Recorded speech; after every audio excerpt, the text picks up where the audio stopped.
Mr. Cayman Muhammad. I watched him every day. 3, 2, 1, go! I remember I wanted that. Hopefully we can do top 30.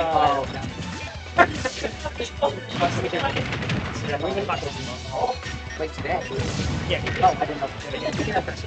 So we're gonna first time we're talking about talking about take a big story. And if anything,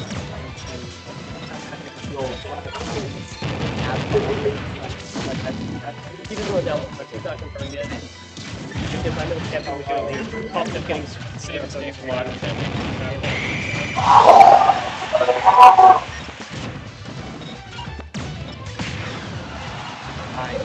I know we have a bunch of 5 players. I know off the side of 5 players, I called out.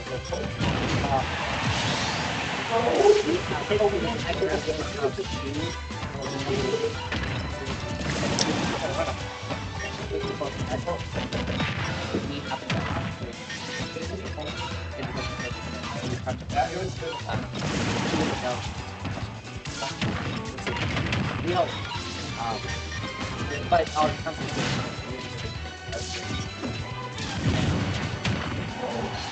you have to get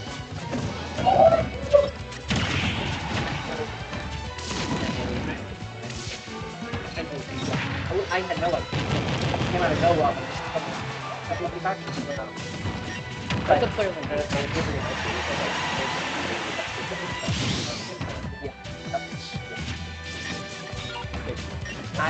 That is the most sometimes.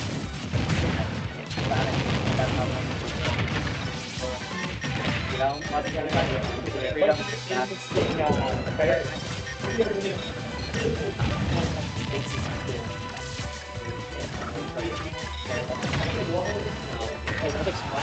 Well, that's just because I'm pretty sure you know a lot of it. But I just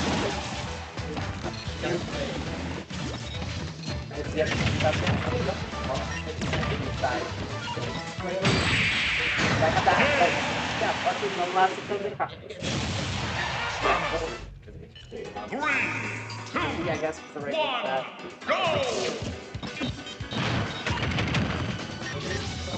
In order to get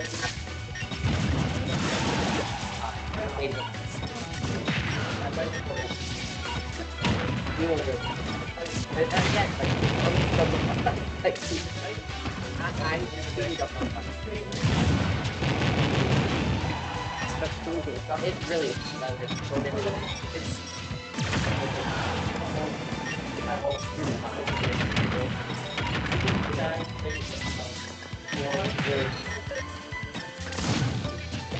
That's my food strategy. I think that's the most common food strategy. Yeah. Very good.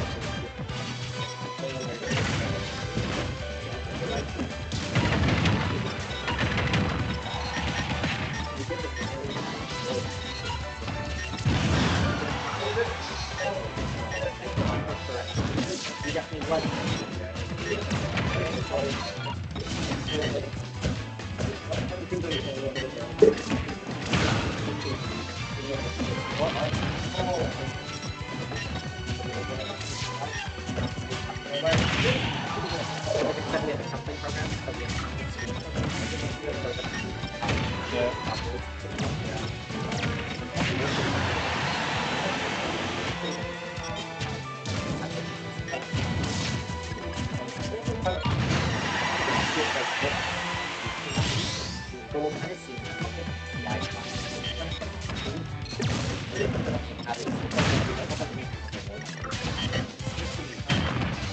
So that's the but you don't want to hide match. Yeah. Oh no, we want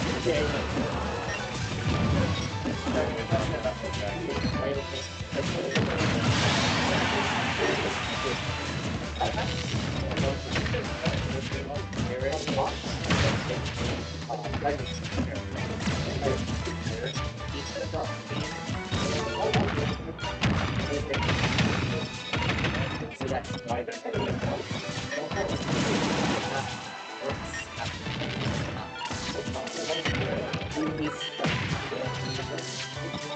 I think that's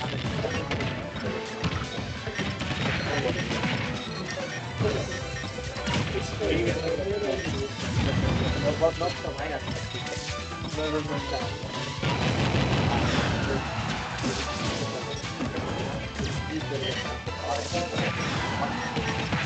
Wanted to check out the VR.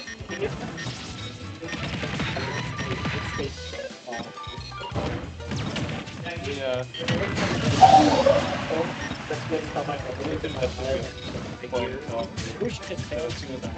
Well, at this point, everybody, boy here now. So yeah, we should. And on other. Yeah, for the fight is like a big sign. Samus wins. 3, 2, 1, Yeah, go! the full survive. I was going to create three things.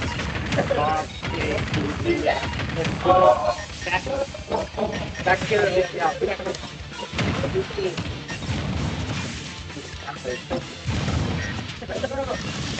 Kind of getting the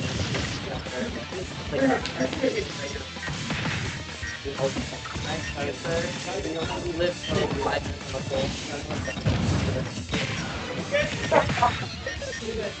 yeah, that's our nation. They're all my company. Yeah, and then it's funny because I just talked about the questions. We have four, like I said, we have 5 friends. All of our so like,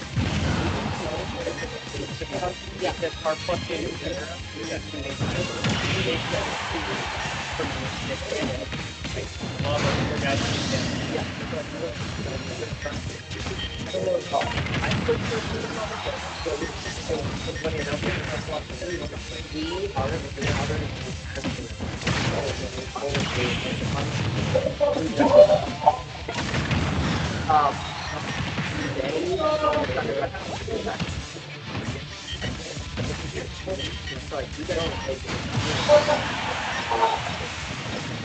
Just like each one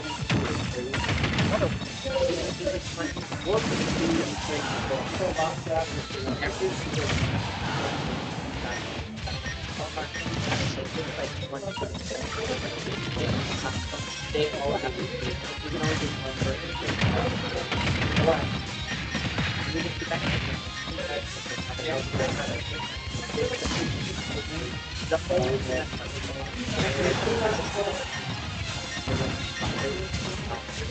they won. So we got more really plus. Have I played the entire yeah. I was thinking about like what for side of I thought we not saying the running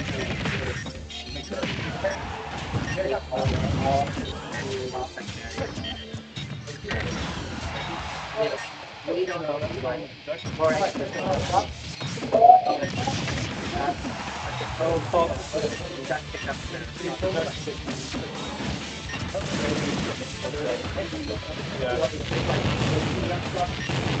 Yeah. How do we drive for the steering wheel? I think it's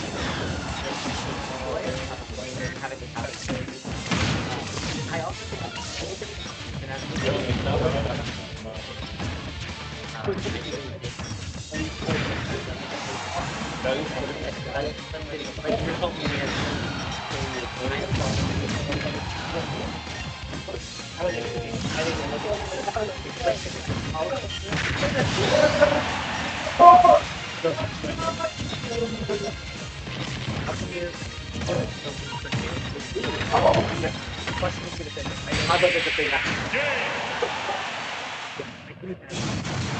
Samus What's happening? Well, yeah, I Mace. Jam. Nose ball. Does he know the matchup, though?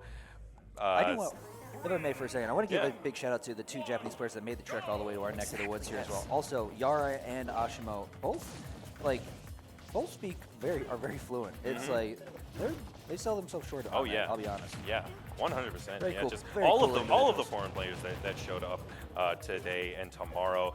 Shiny Mark, Toon, as well. Just great stuff showing up and showing out. Some great stuff coming out from everyone. And now it's just this situation. What do you think? What do you think about this matchup, Max?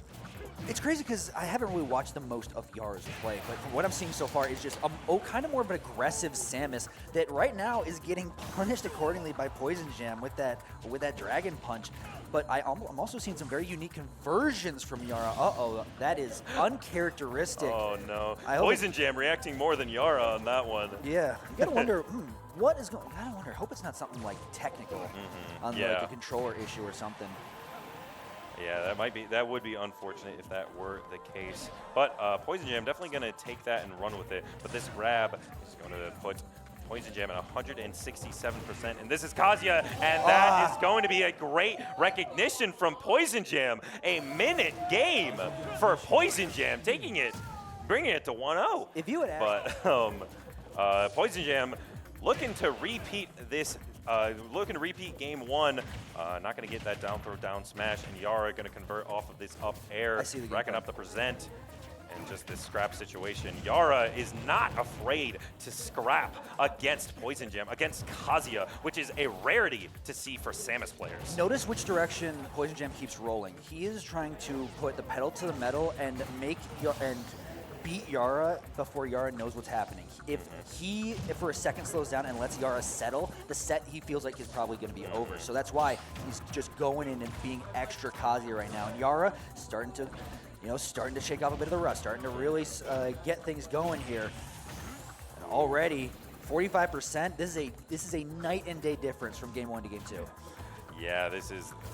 Wow, just this is the exact opposite situation from game 1 to game 2, and PoisonJam definitely reeling after these first 2 stocks. Just these ledge trapping situations have been going in the favor of Yara more often than not, and PoisonJam cannot seem to find a way in. And once again, these dragon uppercuts are just a PoisonJam classic. My gosh. That was disgusting. He just chin-checked Samus in her armor and sent her to the blast zone. How did he do that? I mean, I can't do that. That's some precise stuff. Ooh, Tombstone Breaker. Tombstone Crusher. My favorite one. I love that move. Purely because of the name. Exactly. He does a little spin and then it's so awesome. Is it a shield breaker too? Doesn't like do disgusting shield damage? It might do good shield damage. I'm not sure. But PoisonJam though looking very good after those first 2 stocks. However, one ledge trapping situation puts you immediately in disadvantage, and Yara just, oh my goodness, every neutral get up is caught by Yara, and PoisonJam cannot seem to get off of this ledge. Finally makes it off. Jab 1, 2, 3. Doesn't take the stock just yet. Forward air coming out. PoisonJam going deep, trying to get this stock, but an up air from Yara is going to get PoisonJam off of him. I almost disagree with the decision to go off stage entirely in both those cases. The first time he did it, and then the second time when he got back on stage. Because all that happened is like Kazuya off stage in that case against the Samus. As PoisonJam gets in, he gets 70%, 50%, and it's always a good situation. But Yara is so good at keeping PoisonJam out, and keeping PoisonJam in disadvantage.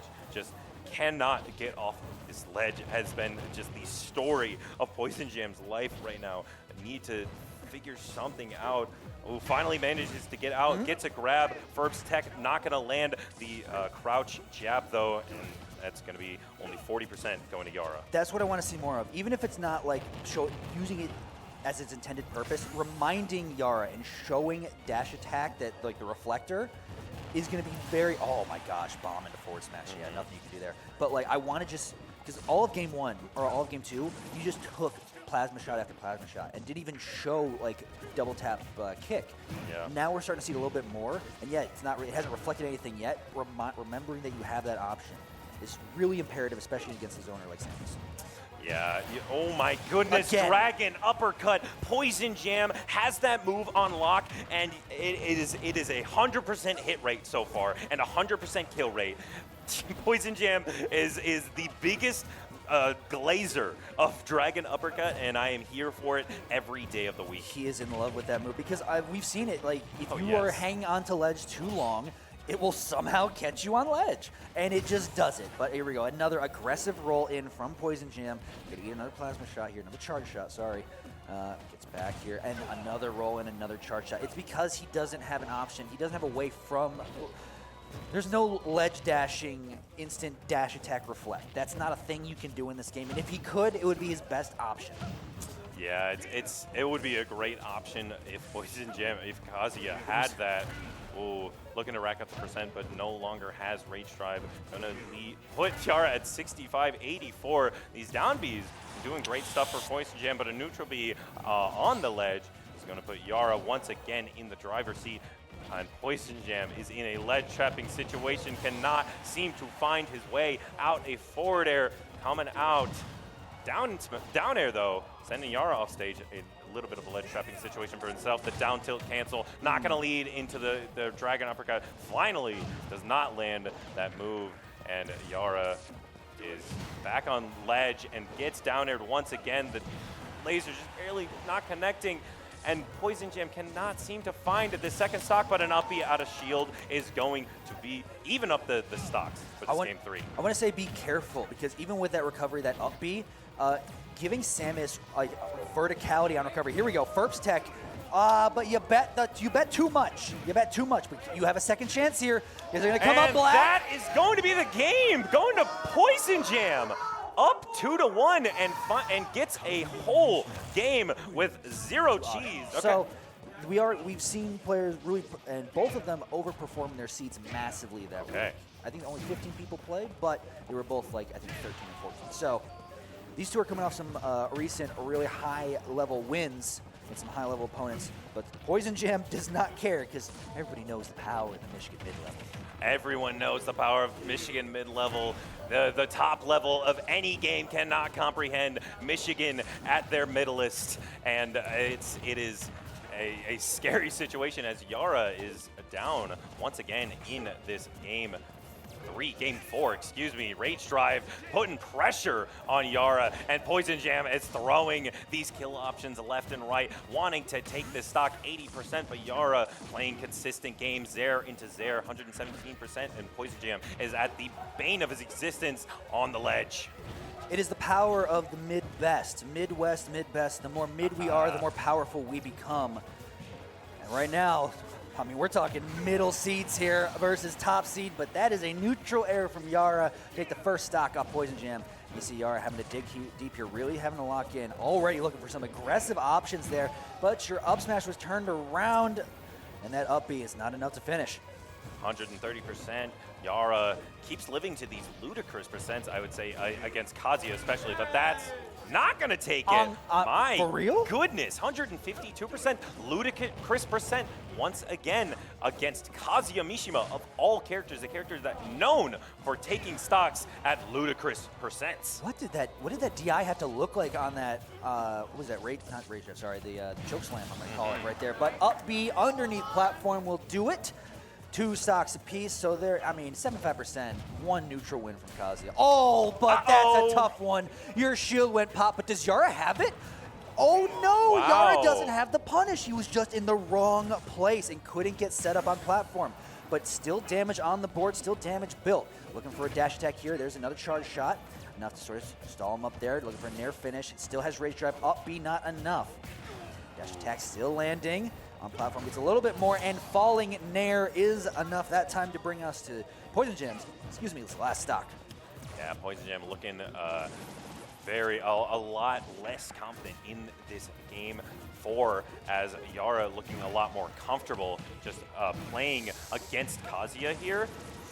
Oh, and I saw that electric almost come out for vsPoisonJam. Yara could have lost his stock there, lost his life, but now it seems as if vsPoisonJam is now poised to lose his stock as a charge shot looking to go into the F smash. Yara not going to connect that conversion just yet, but 97% on vsPoisonJam's last stock. Yara just continues to rack up this percent, 110. vsPoisonJam is reeling. Has to do some tricks here, has to break some ankles, doing a little dance at the ledge to land that big boot off the side, but it's not enough to take it horizontally. Again, more dancing, has to up B to recover, but still falls right in line of that charge shot and goes underneath the other. Oh, good heavens. Was that Nair? I had to be Nair. I think that was Nair. That had to be Nair. Nair clanked a stock in, clock in. It's time for game number 5, Yara versus vsPoisonJam. Winners top 64 qualifier. vsPoisonJam looking for the another massive upset to continue a list on the day. Yeah, and I just noticed vsPoisonJam's tag. Thanks, Loafer. We were talking about the Pac-Man coalition earlier. There's a couple of Kazuya's around, a gaggle, if you will, as just they also are helping each other. And we saw Loafer earlier helping, giving some matchup tips, but it may not be enough as 117% on vsPoisonJam unanswered so far. The Kazuya means more of a collective. Than a hive mind. Yeah, that is true. They all sit in their long trench coats around business tables and be like, they just like, what do you think? Electric into Nair. Perhaps. Perchance. I like it. I like it. Bear market. All right. But there we go. Forward air off stage. Enough for Yara. 18%. That armor is looking squeaky clean. But vsPoisonJam looking to put a couple dents in it here. But then Big Fist already doing 69%. And Yara having to retreat to top platform. Oh, and this landing up air just puts on the percent. A good forward air going to do get rid of that side B, but 78%. Yara is so good at racking up as the ledge trump down air takes the second stock from vsPoisonJam. vsPoisonJam, the entire venue felt that, but the entire venue felt that too. Oh, you want to send that charge shot my way? No, return to sender. Put in big, bright, bold letters on that one and start up the engine. Vroom, vroom, vroom. Miss Ferp's tech again. But here we go. Yara turning it around. Gets him off stage. More of that ledge play. How you going to make it through? Side B gets up. Oh, he was looking to reflect something, but Yara scoped it out. Throughout the grab. Another charge shot lands. 97% to 35. It's not impossible when it's popsicle, but it is melting here.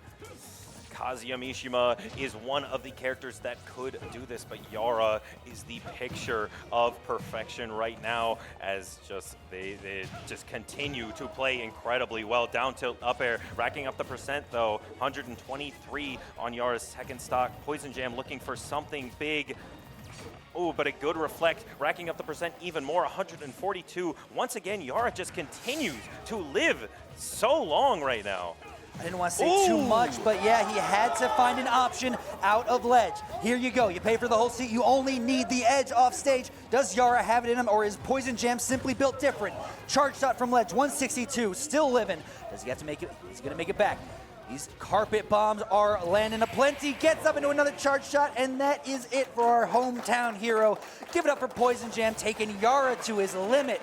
Game 5, last stock. My goodness gracious, Sam. And is that going to be a testament to Yara's playstyle or Senn's aggression? Going to PS2 as the starter stage is providing Senn a lot of space to play in that center. But again, we saw that with Elijahman too. It doesn't really matter what stage you go to. It just depends on what Yara prioritizes. Do you back throw your opponent off stage, or do you go for a down throw to a combo? Yeah, exactly. That's the type of decisions that are going to be made.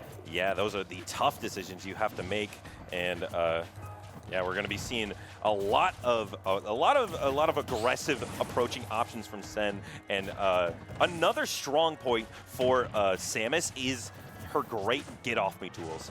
You have that amazing up B out of shield. You have some solid aerials. You have disjoints with forward air and up smash and stuff like that. It's really good at swatting stubby characters like Sheik.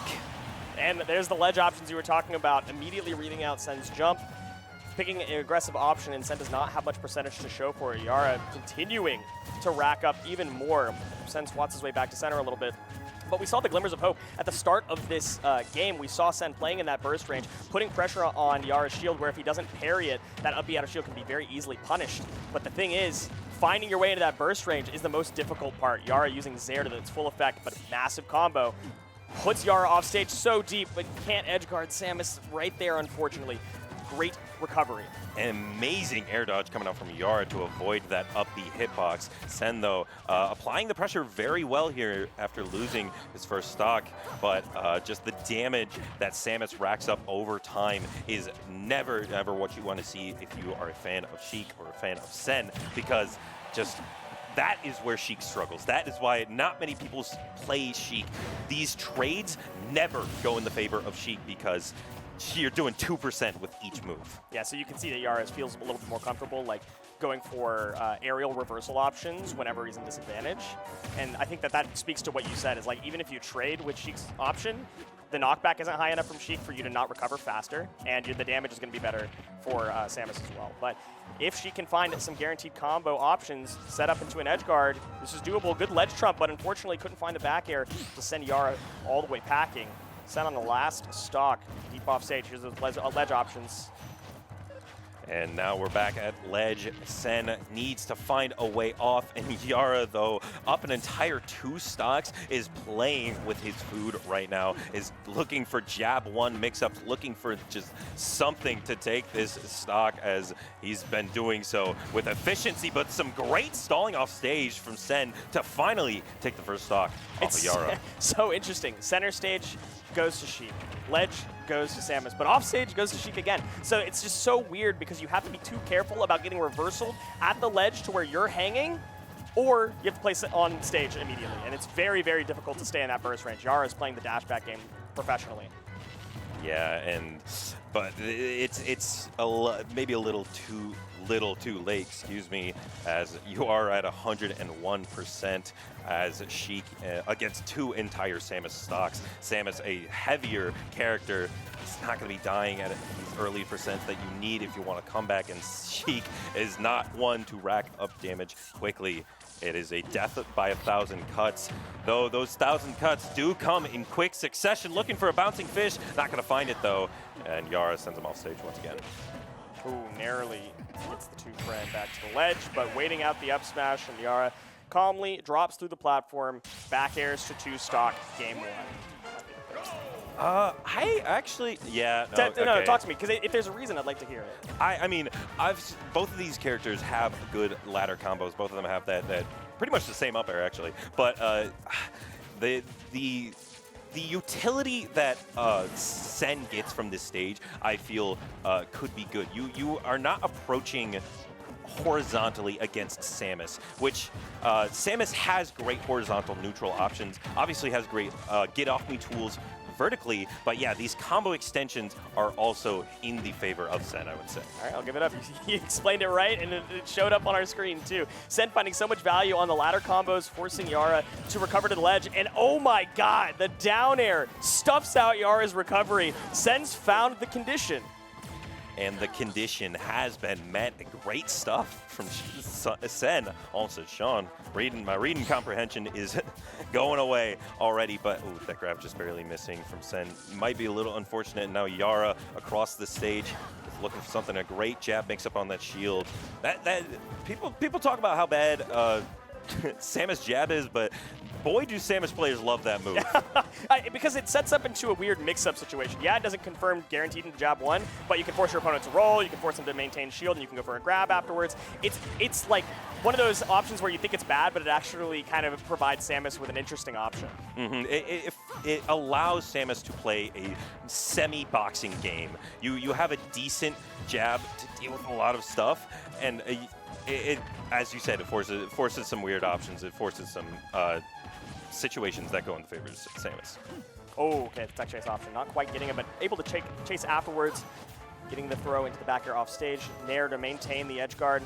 Jumping high, Yara held it, and now Senn's at the ledge. That's that reversal that we had to be so worried about. Ooh. Yara conditions these ledge options so well, forcing Senn to jump, reading out Senn's jump. Yeah, forward air into forward air again. It seems like he just knows exactly what Senn wants to do. Just that single drop bomb onto the platform is so scary, but one up air is all that Senn needs to be scary himself and take that kill, take that stock. Yeah, very clean drag down into the forward tilt, and then you go for the rising up air to kill off the top. Even on these high top blast zones of Battlefield, Senn knows what the kill options are. And wow, we got a full clean stock up.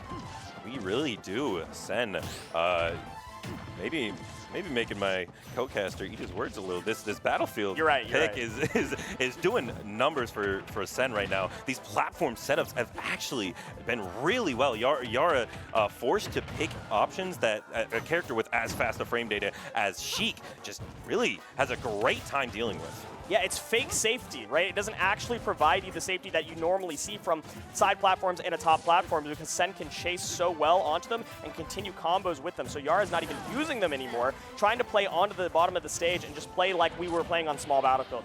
Pretend the top platform doesn't exist. And Senn needs that top platform. Is trying to utilize that top platform to force Yara to make bad defensive choices and get him off stage. But Yara reads out Senn's option again and evens up the stocks.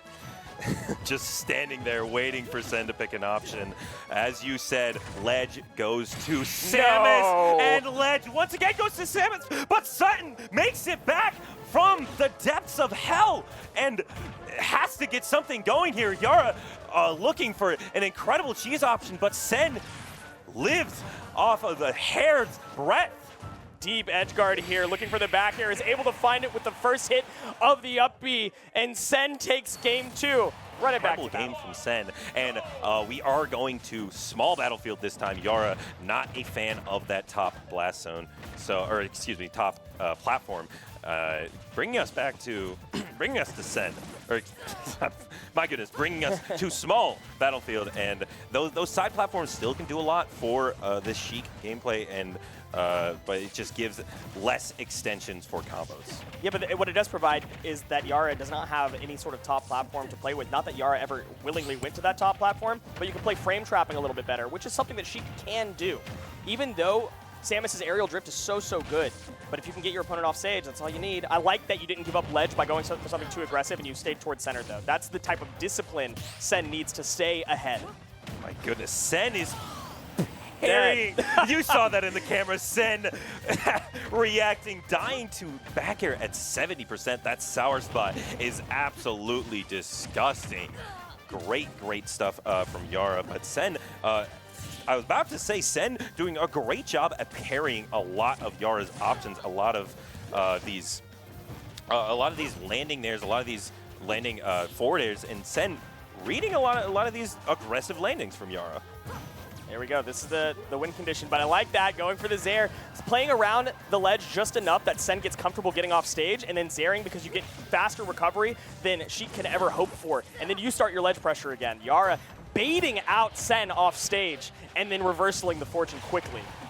Ooh, scary situation. Senn was looking so good at the beginning of this game, but all it took was that early stock, the back air, and Yara has run away with this game off an entire stock, and it's looking quite dire for our Sheik. Yeah, I like that Senn wasn't over-aggressing off stage and decided to play for ledge, but unfortunately got hit by a charge shot. Does not matter when you can re-approach with your own projectile. Needles into bouncing fish, takes the stock. Return fire with an up throw from Yara. Samus's up throw does kill at a reasonable percentage, and it is unfortunate for Senn. Full stock down. Yeah, an entire stock is, we saw it in game 1, it is a mountain to climb, and does Sheik have the tools to do it? But a great ledge trump racks up a little bit of percent, and the grab just barely not connecting, and that's going to be a loss of the percent that you need. Up tilt, forward air, back air, a couple back airs, 67% on the side of Yara, but that might be a misinput, and that's a re-grab, but up he had a shield, get off me, says Yara. Yeah, that was an unfortunate misinput. That could have been a really guaranteed edge guard. It seemed like Senn had the right idea, but the wrong execution, unfortunately, and Yara is taking that one opening all the way to the bank. It's so scary for Sheik to get in right now. You're down an entire stock, and approaching a zoner is always a scary just option that you have to select. But Senn, he needs to find a way to get in. Yara with a bit of an overcommittal up B, looking for some drag downs as SeNN. Not going to get too much percent, but might put him in a great position. Down tilt forward air. Now Yara's off stage, but another back air. Not going to kill just yet. Samus, a very heavy character. The bouncing fish off the side. Not going to get the edge guard though. That's crazy. Yara stalling so far off stage, and SeNN could not find the recovery. Low angled F tilt. That's an interesting choice. Did not know it was a kill option, and apparently it is not. Yeah, this is looking dire for SeNN. This is looking like a game 4, and the dash attack will bring us to a game 4.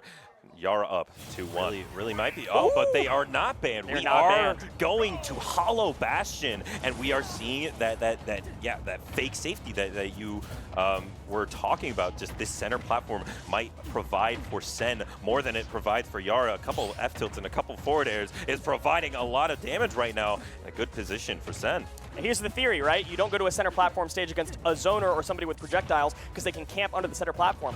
Yara hasn't been playing that play style at all, has been playing to the ledges, has been playing to the corners, and so the center platform does not provide any safety to the Samus at all. And you can play under the platform yourself. You can play for center, and then you can continue with your normal win conditions of edge guarding. Oh, and I don't know if Yara has a jump right now. I lied. Homie holds those. Yara definitely has a jump right now, but that was a great edge guarding situation and an attempt at a reversal from Yara. And though SeNN has racked up the percent very, very well right now. Yeah, Yara holding jump is kind of like a necessity. If you burn it early, you gain almost nothing from burning jump early. But SeNN calls it out this time, says, you never jump early, I'm going to hit you with a bouncing fish. Worst case scenario, you know, we trade a little bit. And honestly, Yara did look for that down air. There could have been a bad trade. As we know, though, at 15%, would not have killed SeNN. It might, maybe. Hollow Bastion, I do believe, has closer, higher camera zones. Exactly. Oh, but a missed tech is going to put SeNN up 2 entire stocks in this game 4. Oh my god, what an advantage. I mean, almost took no damage before Yara's on the last stock. SeNN is finding a lot of value out of this Hollow Bastion pick. Ooh, but the high recovery almost covered by Yara. These ledge scenarios, once again, going in the favor of Samus, going in the favor of Yara.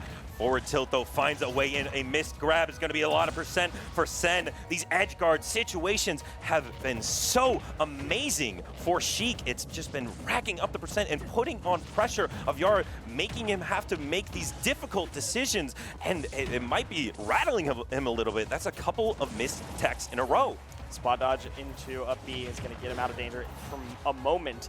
SeNN getting juggled a little bit, but it's so easy with the fall speed and the physics of Sheik to get around getting juggled. You're not going to get juggled, you're not going to get frame trapped. And so that's the thing that you usually worry about on some of these more claustrophobic stages, is playing around that aerial space. But SeNN is plenty comfortable playing around the aerial space. It's the grounded space that's been such a danger. And off stage, Yara hits a charge shot from SeNN's higher recovery.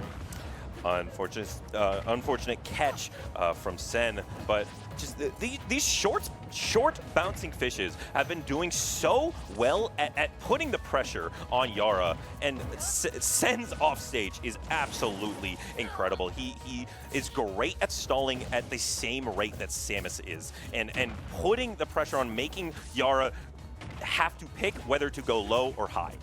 Yara is not playing like he's a stock down and at kill percentage. He's going for a lot of risky options and playing like it's the exact same game plan as we had on stock 1 of this set. And I don't think that we should be thinking about it that way, because SeNN only needs to find one opening and is happy to take a few hits here and there. Yeah, this is a advantageous situation if there ever was one.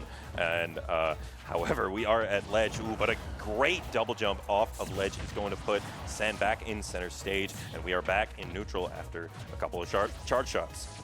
SeNN really prioritizing center right there, using all of the dash back options, rolling through the Samus. Not a great option to deal with getting rolled through. Yara fishing for some really risky things, doesn't land on the platform, so the best SeNN can do is a jab off stage.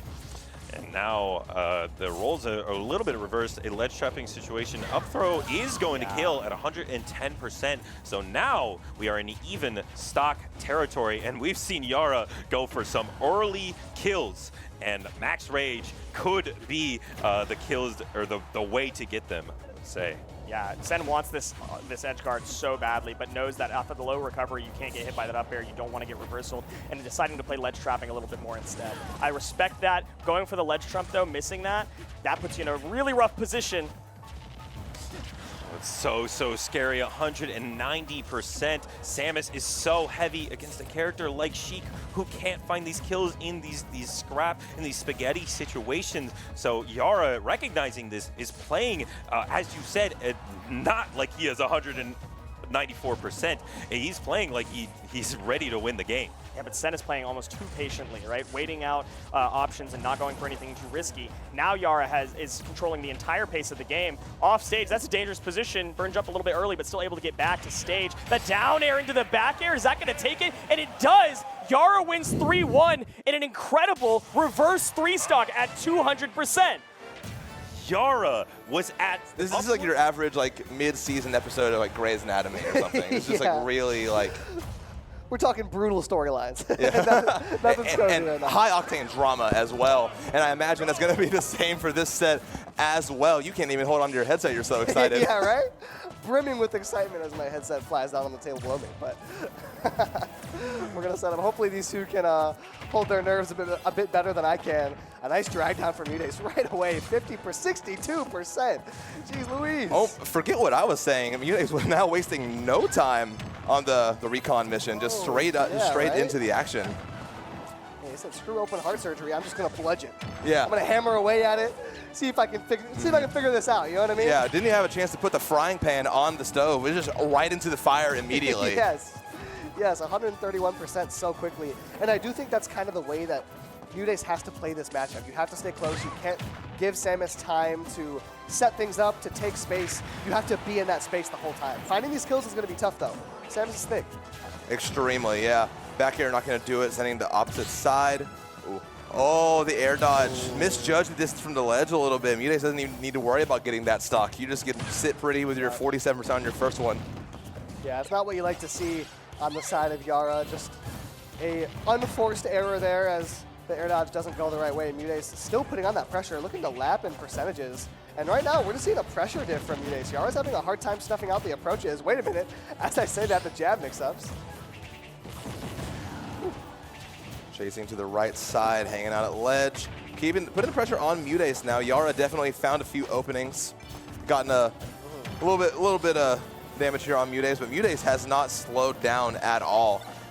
Still finding things. I'm liking the type of options we're seeing Yara throw out. We're seeing those poking and prodding jab 1-2s and those landing nairs, the occasional fair to stuff out and approach. But we're not seeing Yara like fully try to set up that distance. We're seeing him kind of, he's forced MuteAce to respect the distance now. A nice couple of scrambling options going his way has now led to MuteAce slowing down the pace a bit. MuteAce hanging out here, just letting Yara blow off these projectiles. Then also notably now MuteAce with a lead. Yeah, right. with less of a reason to approach aggressively. When you are forced to approach Samus, things get icky real fast. So MuteAce found the successful approach early on and just hasn't dealt with that as Yara is able to take it with a charge shot. Oh, Yara off stage again. Using the Mr. Saturn this time. I feel like a lot of times you see Peaches just opt to get rid of him, but this time in the position where you're able to get a little bit of use out of him. Jumps over the charge shot. And just what you were saying on that first stock, it's going to be hard to get this stock off of Yara. Yeah, and it's going to be very tough. And I like the usage of the Mr. Saturn because Yara's playing a pretty defensive game. We're seeing a lot of shielding. We're seeing a lot of standing in corner. And that's probably why. The moment we get aggressive, MuteAce floats and waits, and the down air takes it off the top. Nice. Oh, great side B to the ledge. Gets around Yara's ledge trapping. Still under pressure here. Has to just find this opening. Nice. Finds it with the fair. The movement is just surgical from MuteAce. Oh. Dancing around the approach stuffing options that Yara has and just getting right in there. Every time MuteAce finds an approach, that's one less approach that he might have to find in an even or deficit game. Every approach you find while you're winning is beautiful. Yeah, like we're in right now. I mean, 33%, not a lot of percentage in the grand scheme of things. And in this matchup, I mean, if Yara can get a little bit more mileage out of these approach stuffing options like that fair or the missile or the charge shot, we might see, you know, this game get even closer to even. But if MuteAce has not like really stopped at all. I mean, just long enough to wait for that approach, but he has been like finding like entries at will almost. Like he's like sawing off new doors in the building. Yeah, big, just lining it off. If you can't find a door handle, just pick up some tools and get to work and to break down that wall. Absolutely, do it yourself. A little DIY handbook and Samus neutral right now. MuteAce is writing it for you. But perhaps Yara still with an ace up his sleeve as we wind up deep in the corner. And there it is. The charge shot to break through the turnip, work his way back on stage. I like that from Yara, opting to get a little bit more in Mute's face. Yeah. Oh, good jab. Whoa. Wow. Yeah, speaking of getting in Mute's face, I do like that. Samus with a slew of scrapping options as well would be very successful in the mid-range against Peach right now. And Yara finding a bit of success doing just that. The back hit of Nair into a fair puts Mute into a rough spot. Charge shot makes this really tough. You're going to have to float all the way back. And somehow Mute is able to find his way back to the ledge. That was a beautiful recovery and still alive. Great DI on the up B. Oh, okay, hanging out this little mid-range here. Oh, spot dodge from Yara. That was scary. Mute no punish. Gets Yara off stage though. And both these characters have so many different options to make it back, to mix up that recovery. So it's going to be really hard to get them off stage. That's why ledge time is going to be so important. Just the weak hit of back air from MuteAce. The strong hit would have done it.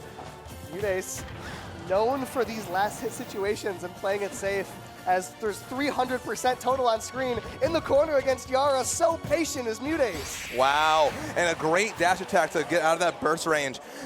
But Yara lives, living to 172 once again.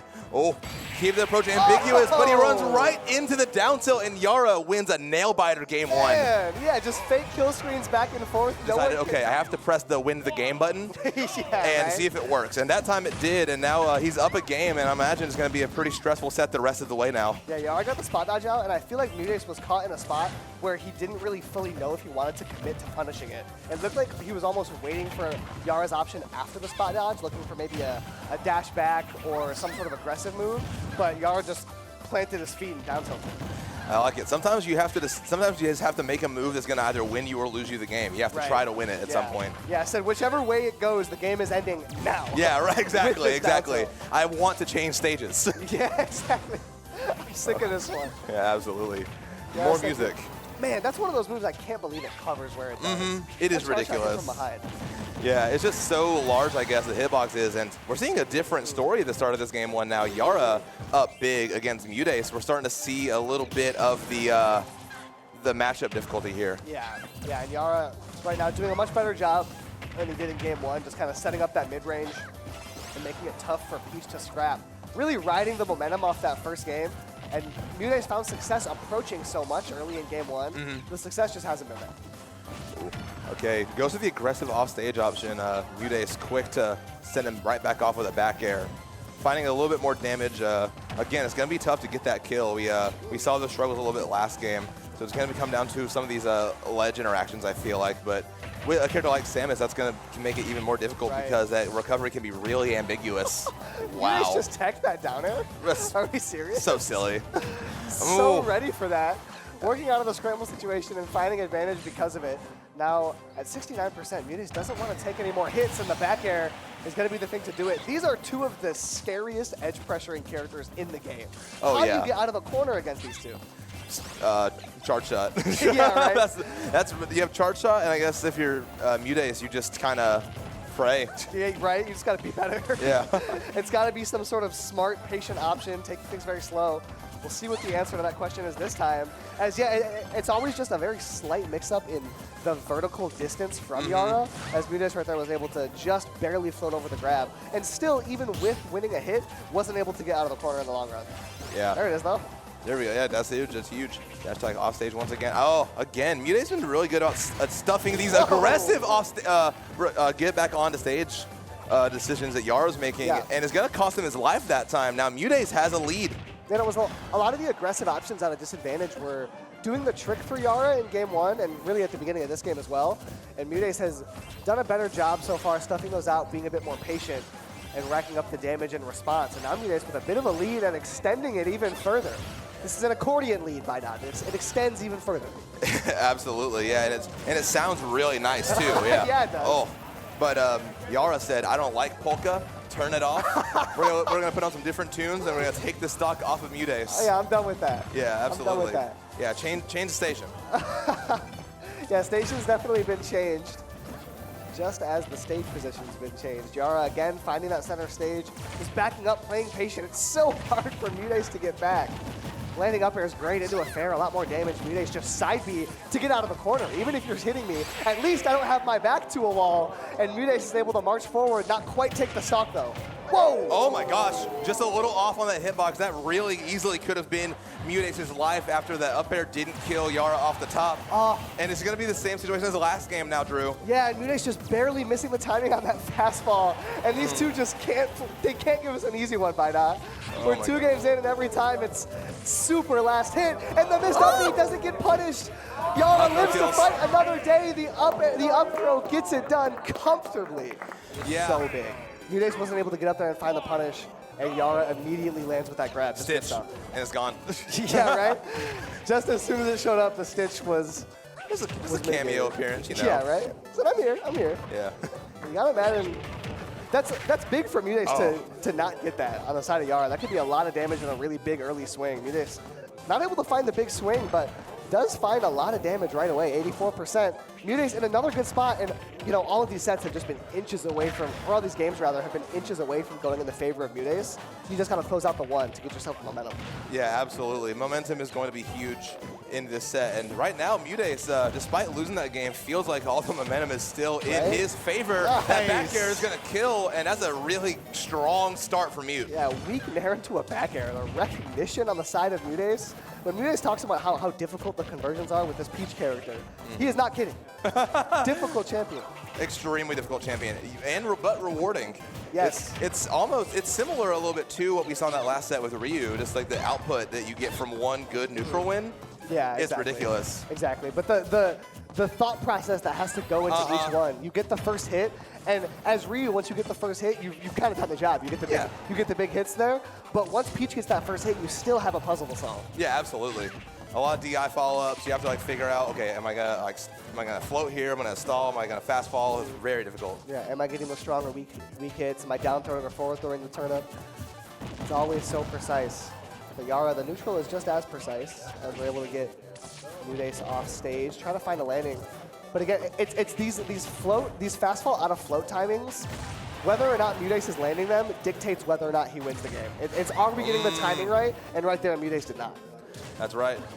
Still living on this first stock, though. Honestly, a little surprising. Up B also not going to kill. Insane DI from MuteAce. Right? Yeah, MuteAce's DI has been nothing short of stellar so far in this set. As we're going to jump over that charge shot. Stitch face back in the building. Number 2, getting a big hit. Not going to kill, but a lot of damage. Gets Yara a little bit closer to dying from more options from MuteAce. Something that MuteAce has struggled with in this set. And we're seeing it there. Yara finally taking that first MuteAce stock. And the extra damage there from MuteAce is big because now a lot of Peach's aerials are going to be killing from center stage, which can sometimes be so difficult. Back air and fair are definitely going to be doing the trick from just about anywhere. Down tilt, not going to do the trick, though. Up air, though, that time will absolutely wipe out that stock. Yeah, MuteAce trying to find a down tilt kill. Thought he was Falco for a second. we're back in business. Peach floats her way up there and takes that stock. Yeah, no cutscene combos with this character. It's all like RTS. You have to like click your buttons. Yeah, right? Yeah, you don't get to sit back, relax, and watch the character go and flash pretty colors. You gotta be all in it. Yeah, absolutely. Oh, really great grab from Yara. Getting a little more comfortable knowing where MuteAce is gonna be passively, or like kind of threatening pressure. So that grab kind of covering where MuteAce was standing. There's nothing in the world right now that MuteAce would like more than a stress-free win right here in this game 3. Going to game 4 with some momentum, don't have to worry about playing 3 last-hit games to make this reverse 3-0 happen. Just a clean 2-stock right here is tantalizing for MuteAce. Great trade on that back air. Now this is your stock to take, MuteAce. Oh, the forward air pokes that time. Rare footage of Samus forward air doing what it's supposed to do. Yeah, rare footage indeed. We just saw Sasquatch. We really did. And the aggression out of the corner keeps working for Yara. MuteAce is either getting hit by it or just barely not able to punish on the whiff. As Yara lives to fight another day, but it might not be a very long one. We're not talking an 8-hour workday. We're talking a 4-hour shift. Yeah, absolutely. Just a quick one, just a little bit of money to get you some gas, you know. But sometimes on those 4-hour Yara might have shifts, picked up some extra hours, yeah, man. That's right. Okay, there we go. Sometimes your manager comes in, tells you need to stay late. But that time, MuteAce said, "No, I got places to be. We're going to game 4, 2-1." Yara takes MuteAce back to PS2. I like this, giving a little bit of extra space for you to run around. Yeah, I like it as well. Gives you more opportunities to kind of set up as, again, the aggression out of the corner just keeps working for Yara. I often say that fighting against Samus is very akin to a rhythm game. Yes. And if you're able to figure out the rhythm that Samus is setting up, then you can find these approaches and find great openings. And we're seeing MuteAce right now. He's got the rhythm on deck. He's got the rhythm on deck. Yeah, rhythm games almost have like a Souls comparison as well, I feel like. A lot of times with Yara, Yara does this thing a lot where we saw it game 1 when he won that down tilt, and it happened, there was interaction last game as well. Yara, when he's getting pressured, will spot dodge and kind of let MuteAce think, okay, I can run in and I'm going to hit you with something to punch or spot dodge. But Yara has so many really shockingly fast options. He's always throwing out something really fast to cover whatever MuteAce is approaching with. Right, and what that does in the long term is it makes MuteAce second guess punishing those spot dodges. It makes him have to think about it. He can't get the big punishes. And that's how we saw him lose game 2. He second guessed the spot dodge punish. Game 1 rather. You've essentially unlocked a new defensive option. Exactly. Yeah. That you didn't have before. It's a new type of timing that is now safe for you. Where in the past the spot dodge punish would be free, but now there's just that pictosecond of hesitation on the side of MuteAce. Oh. What? Tiger Woods. F smash after jab 1, and yeah, that might have been a hole-in-one, but we're gonna have to go for a birdie here as Yara's able to make it back, and the back air cleans it up. Nice putting game. I like the short range from MuteAce. Absolutely, yeah. Could have fallen in the bunker a little bit, but a really good chip shot to make it in. No sand traps. Wait a minute, a lot of damage. Oh my gosh. And that's what we were saying earlier. What you give MuteAce that one opening, it's gonna be 70 minimum. And MuteAce doesn't play for minimums. He likes to max out these punishes. Yes. We are maximizing. Every hit has Yara in the back of his mind catastrophizing what may happen next. Every slip could spell disaster. Oh, tries to land aggressive, but is gonna get caught with the back air. Makes it back to stage. Good grab, catching the dash back from MuteAce. Yeah, the grab is huge. Say, get back here.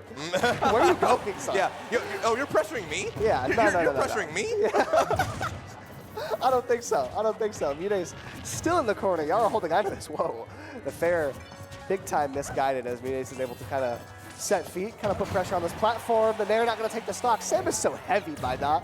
Samus is really heavy. But what's worth mentioning here is even though MuteAce hasn't taken this stock early, what I would deem early enough going on the first 2 games, it's important to note, Yara has not killed MuteAce yet. Right. MuteAce is still on his first stock. And ooh, nice back air. That was clean.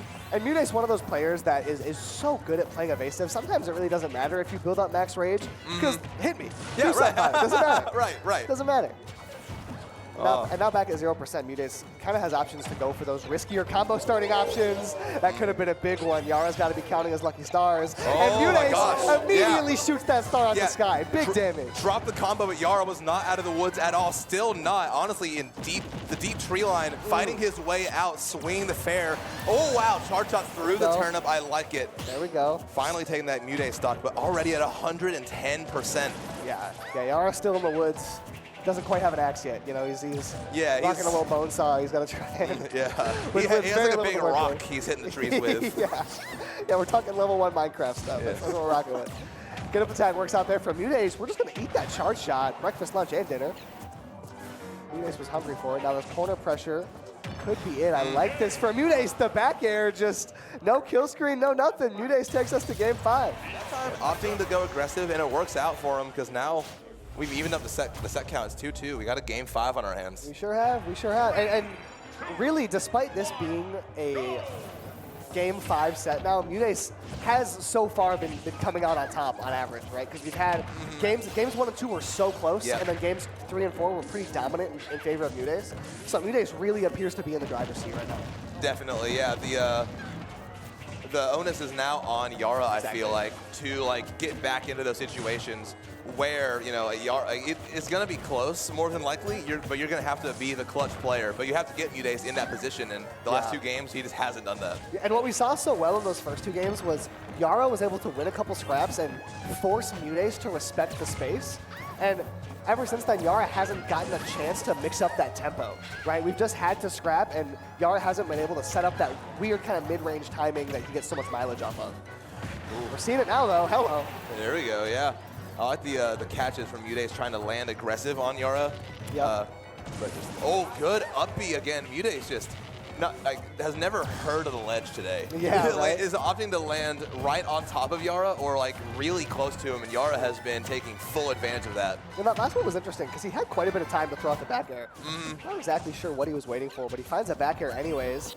Puts Yara on this platform.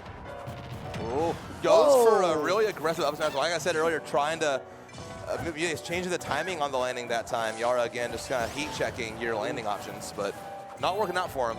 vsDaquavius just barely able to slide over that grab into up air. Kill Sparks, but no kill screen. The forward air, vsDaquavius falls out of it. Up B finally does the trick. So it didn't work, and then you use the option it does work. Yeah, right? The illusion of choice. Yeah. Or of being a bad character. Yeah. Whether you land with an up air or you land with the up B, you're going to kill with the up B eventually. Yeah, That's what it's gonna exactly, be. yeah. It's like weak knee in Melee. Yeah, exactly. And they're going to send off to the left side. vsDaquavius now with a pretty big percent deficit. It's kind of all we've been talking. Yara's been able to creep into a massive lead here. 80% is huge. Oh, gets the regrab on the turnip too. That's good because that was the big eyes, the shock turnip. Yeah, it allowed for some better pressure right away, but still not able to take the stock as vsDaquavius is really falling into a deficit. It's almost like Yara was just waiting for the read, waiting to let it go to game 3 and really complete that download. Yeah, and kind of similar game plan that we see from vsDaquavius usually, and it's working out for Yara. Very solid lead. We need a couple good openings. Not going to find it though. Again, that grab. Yara has been getting so much mileage off the Z button today. That's the classic. That's the jab one turnaround pivot grab. vsDaquavius though, a classic of himself. Up B almost takes off the top. Sam is too chubby. Just a little bit, yeah. Oh. Not going to kill. Oh, goes for the back air, though. Trying to catch him lacking on the control stick, but does not get the stock. Has been keeping a lot of pressure on Yara. I think realizing the severity of the situation right now and continuing this pressure as he has him off stage. This is a good position to take this stock. Do you get it, though? No, he's able to make it back to ledge. We're finally getting some turn-up pressure from vsDaquavius. We weren't seeing those land earlier on, but finding one right now. Threatening to take the stock, but still not doing it. It's so easy as vsDaquavius to let the wind go out of your sails after that up B doesn't kill. But not doing that, staying in the fight, staying in Yara's face, but Yara is scrapping well, way off stage now. Oh, bang. Great B reverse on the neutral B. The charge shot is so tough to deal with. Got so much damage. vsDaquavius has got to be feeling it now in a really rough spot. The range is climbing, and vsDaquavius just jumps into the charge shot. Did it one too many times. Yara caught the option, and Yara is able to make the upset. Yeah, holds on, avoids the reverse 3-0, and takes game 3 pretty comfortably. Fist bump in action. They're getting into it, locked and loaded. Lock in and clock in, folks. It's time for Asimo Yara on PS2. Call it. And if you want to talk about like the set history in totality here too, Asimo has the two-set advantage, 7-5 lifetime between these two. And in a matchup, you'd probably think like, sure, Ryu has some really undeniable options, but from the distance, you're able to play with the Samus and really shell out this character. I think a lot of people would expect that Yara, a player of his caliber, that could do quite well in this matchup, given the intangibles advantage. Yeah, they both have similar get off me tools of like, you can't get caught too close to Ryu or else you're going to use that Shoryu. And same side with Samus, you don't want to be caught for that up B. They can just really catch up guard, but at 118-10, this has been all Asimo off this opening gambit. Yeah, good catching that jump there. Finally going to see something come to fruition here, but this has been all Asimo. I mean, you had that like mid-range boxing game as Samus, and I think that is where we find a lot of our money is down air forward smash. Comes in. Speaking of where you make your money, going out deep, and he still makes it back. What a recovery from Asimo. I thought he was certainly dead from that disgusting angle. And the thing is, you see Yara going out there deep, realizing Asimo is not dead until that stock is gone. What an approach option coming in from Asimo as well, to the double perfect parry on that, Zaire on landing. Usually a really safe and distance option. And immediately off of Angel Platform, parries another one to get Yara off stage with that back throw. Yara still undeterred here, going to get Zaire off stage to keep Asimo at bay. Hopefully going to set up a little bomb, and immediately into the charge shot is enough to do it off the side. So if you're Asimo, you got to start mixing up your ledge options a little bit more. We've seen a lot of people fall to that charge shot from Yara at ledge. Oh, baited out that roll there. Not going to find the grab for it. Very interesting. Asimo maybe holding up to avoid getting caught on landing with that. Oh, my goodness. I'm a big fan of Ashimo's use of Hadoken, using it to like EX as well, right there, using it to interrupt Yara's ability to charge a stronger charge shot, as well as cover his approaches. Good coverage with the distance there too, and Asimo realizing this is such a scary spot to be in above Samus, using every resource we could to get back down here. Corkscrew attack, odd choice there, especially in such a dire spot percent-wise. Let the grab fly. We had the invincibility too, so maybe if we can bait in a punish on that one, we could have found something. Yeah, you probably could have found down throw into like forward air. Yeah. At least at this percent. Okay. The cancel on that to the tether, really smart to get up and over. That cancel was perfect. Auto turnaround, gonna give us that grab for free. That is player knowledge to a next level. Just holding that, just flashing focus attack for a split second and knowing to dash back if your opponent's gonna be there. What is spacing on that up B, by the way? Oh my God. And the crowd even got into that one too. That your like jab grab conversions are really nice, but if your opponent's not like biting for that, it's another situation where like you can overload your opponent with options you have to cover. If you're just like, you know, not really giving them the respect that, you know, they probably don't deserve but get given anyway, you can do some real damage up close.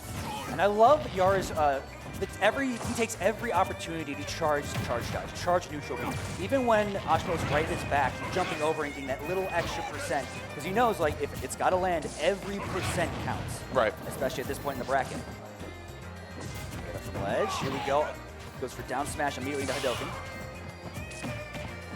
Back there for stage, yeah, give me all of this. Gonna drop a couple of bombs here. Look for another down smash situation as we found in that game one that sent off such a crazy angle horizontally. And that's more the mix-up option because it's the same startup animation whether she charges it or fires it. Yeah. So that's sort of the focus attack mix-up that Yara has in his disposal. Ooh, really tight shield here for Asimo. That run forward, realizing if we had popped that shield, you know, it probably would have gotten broken by the back here too. So kind of had to commit everything to that dash forward if we're going to go for it.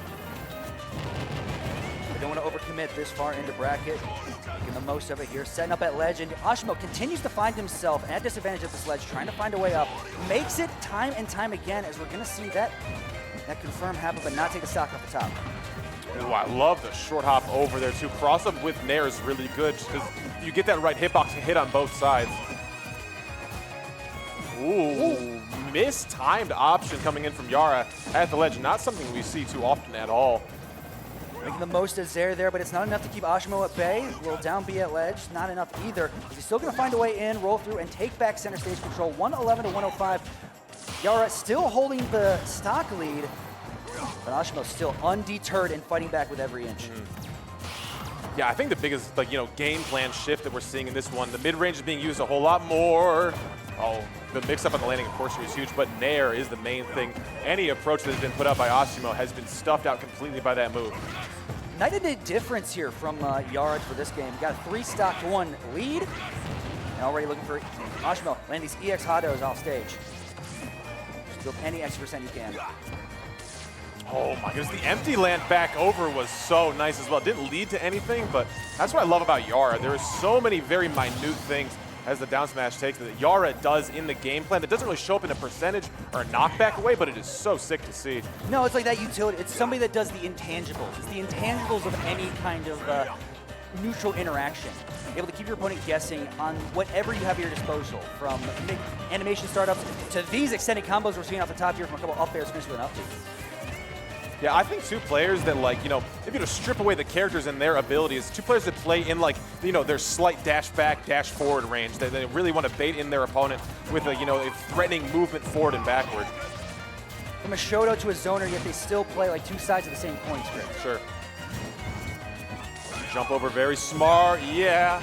Grab gonna be punished not as strongly as you'd probably like to see if you're at home rooting for the Ryu. Cross up back there once again. These cross up aerials out of the corner did so much for us there too. There was many times where, especially on that left side, that there was like a May winner of this one has counter pick advantage stage-wise, so something to think about a little bit more on this one if you do take it or not.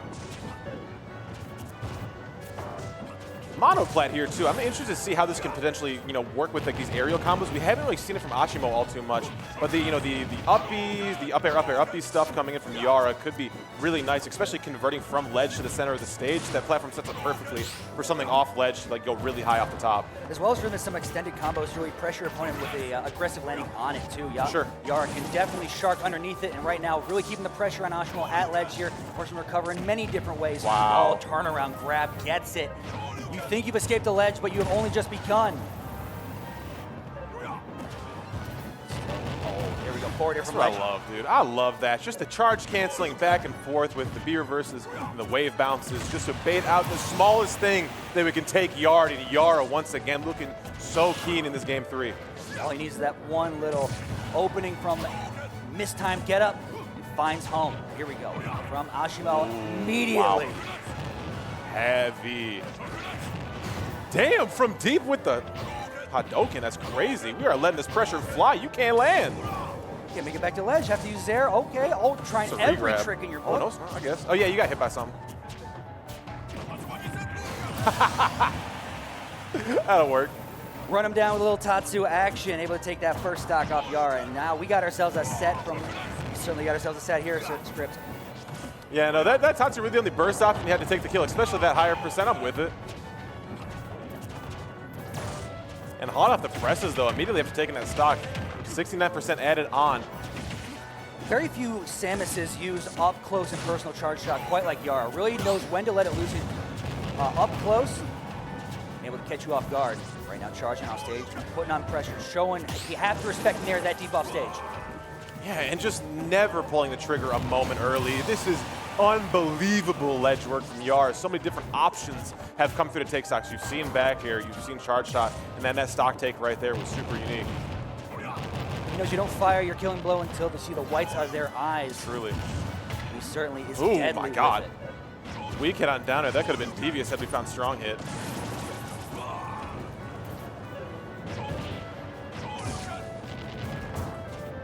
Let the forward air fly a little bit early, giving Asimo a little bit of room to walk on that ledge, and walking down now is Asimo. Yara finding a reversal of situations on the other side of the stage. Oh my goodness, the conversion failing Asimo once, and then letting a rogue option fly with a Shoryu once again on that platform. Yara realizing it has for us here too. Going back to Hollow Bastion on this one. Yeah, I mean, it's a good stage for Asimo, I get it, but Yara did so much work on that platform. Especially there's a bunch of, up air, up B conversions as I was talking about before that third match. I think the name of this game, though, still comes down to how does Asimo get around ledge play? Because right now we're seeing just eats way too much damage here at ledge, but there's not much you can do for Asimo. Your options here are limited. And finally, sometimes you got to force your way through. And Corkscrew's just been mauling Asimo. Anytime we get close, that option is being ripped. It's missed a few times. We've died for it once in the set already, but the value we've gotten for it, I mean, I'll take the stock drop and another crazy opening for Yara. It's just old reliable after old reliable. The classics, if you will, continues to play from charge shot to screw attack. Ooh, not able to get at the shield easily that time. Asimo finally able to capitalize with a stock take. And again, no extra credit being put on by Yara after taking a stock, what, 30 seconds prior? Yeah, and you have that time and space to really maximize your lead, and that's just damage kind of left on the table. Great job from Asimo staying elusive and not overextend, and finish that stock from the aerial. Shoryu, down tilt from Yara. Oh, immediately interrupted. These two are scrapping. Up tilt not going to find its mark there too. An option that can be used at ledge, but probably one of the more laggier middle options that we can do at ledge. Yara looking uncharacteristically antsy in that interaction there too. Asimo did a ton of work to bring this one back. My goodness, we can see the same ledge pressure. Not going to see the same like Hadouken stalling. More, Ashimo's ledge play seems to be more in catching roll-ins and jump-ins specifically from Yara, able to really gauge what he wants to do, and anytime he wants to force back center stage, he's there with the grab. But there's Yara with that up air again, and a deep charge shot lands, able to bring Asimo to his winner side stock potentially. Wow, dang, that forward air backwards canceled out that charge shot. Lucky he didn't take a cool 20 some odd percent for that one. That could have led to way more as well. Forces out that double jump there too. Asimo stays at bay after that one had let rip. Realizing that jump is committal. If we go forward on it, Yara wants that. They're battling for control of the center platform. As now the Tatsu's going to land. He's going to that tether back to stage. And oh, great timing catching that get up from ledge, the down smash. Forward air over, yeah, the auto turnaround going to help out a lot for that. Not even sure you just up smash for that one. It feels like when we are a stock down as Asimo, we really lock in and not take this percent. But when it's even footing, I don't know, something, the switch flips in the mind of our Ryu friend here too. We're able to take these trades. Well, this is what you're looking for if you're Asimo. Those up air strings. You got a lot of damage out from the last time. Yara with the back throw to get him at ledge. Still fighting through, able to catch these landings time and time again with the grabs. He can make it through. EX Hadu, oh, perfect parry. Not much. A stock take not out of the question here too, especially with the percent. The up air conversion off of down air. The scramble situation works perfectly for Yara, moving in 3-1 fashion into that winner's finals. Running into a white-hot ouch. That's true. White-hot. Yeah, and this is a spot where going into this matchup, Toon has got to be a little bit careful because in losers, should ouch continue that white-hot run, awaits a player who is looking to be one of the best in the world at counterplaying Steve. Ouch has been so good against Steve. So you definitely have to be careful if you're Toon in this matchup because this could be kind of the determining factor of whether or not you get second or whether you get third, right? Yeah, It's right. just whether or not you can beat Yara and get to grand finals. Of course, that's not where we're thinking about. Of course, we're looking for the gold. We're trying to get straight there. And we're starting off really, really cold. This is going to be a slow one. Yes, yes, it definitely is. This is one where Samus does have a lot of solid tools to pressure Steve. Generally against Steve, that mid-range, that strong kind of just outside of dash range is what's really effective, and that's where you're going to pressure him from being able to just build and set things up so much. So we do see Samus's have decent results against Steve. We've seen Icy Mist do very solid against a lot of the Steves out in the Midwest. So we'll see if Yara can kind of bring some of that same success. It's funny that you say that because Toon actually just beat Icy Mist to make it into Grands and over the edge just last week. Wow, okay. Okay, so Toon is feeling very comfortable against Samus as of late. And you can see it right there, taking the first stock, playing it slow, still keeping it a buck, just really, really pumping the brakes whenever neutral is happening. And when you have Yara at ledge, pressure, pressure, pressure. Mm-hmm. Yeah, the pressure's been unrelenting so far as Toon now has Yara in the corner. Blocks be damned. I don't need him right now. Toon's going to get up in your face, but Yara swings effectively from disadvantage. That's one thing that has been the bread and butter for Yara so far in this tournament, as far as I've seen, is very effective disadvantage transitioned quickly into dominant advantage. Insane. You would believe, I mean, I have a hard time believing these two have never played each other before. This is their first set against each other. Yeah, these two have both been mainstays of Ultimate in respective eras, right? In their respective regions, too. Yes, yes. Toon has kind of been very, very quickly on the come up as of late. Yara has kind of been around Ultimate forever. So these two in their first matchup, definitely not feeling uncomfortable. They're familiar. Whoa, charge shot, F smash. How often do you see that, Kevin? I guess as often enough as it works, which is rare. Insane that connected charge shot does confirm into so many options, but being close enough to hit F smash is such a rare rarity. Yes, and it's a rarity so much so that you know Yara has it in the back of the mind, and whenever it comes out, it's got to be a nice breath of fresh air. You don't have a lot of ways to take stocks at 60 as Samus. Oh, charge shot still connects. It's so difficult whenever Steve has such horrible jump height to jump over charge shot. So if you can create that distance where blocks aren't on the table, charge shot can provide a lot of value. And Yara's been doing such a good job somehow of getting around these blocks. Yeah, I was going to say conversely, it's very difficult for Samus to get around that one block wall where you have to place it so perfectly so that the charge shot doesn't just get eaten by the wall. Ooh, a nice extension there for Toon. A big lead for Yara is now basically a dead even game. On this platform is Toon. The pressure has been very solid, and yeah, no iron on deck. Very limited materials. Yara, though, kind of relinquishes stage for a moment. Let's Toon recoup.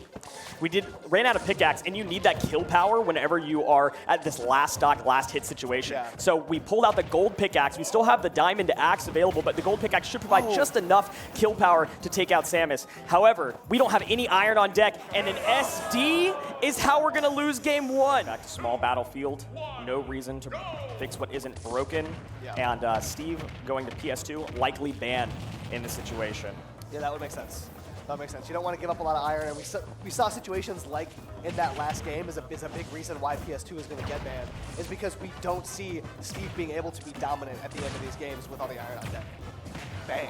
Yara is looking to take this first game lead, continue to transition at pressure at ledge. It's where you like to be as Samus, and you can deal with the planking with the low hitbox of that up tilt.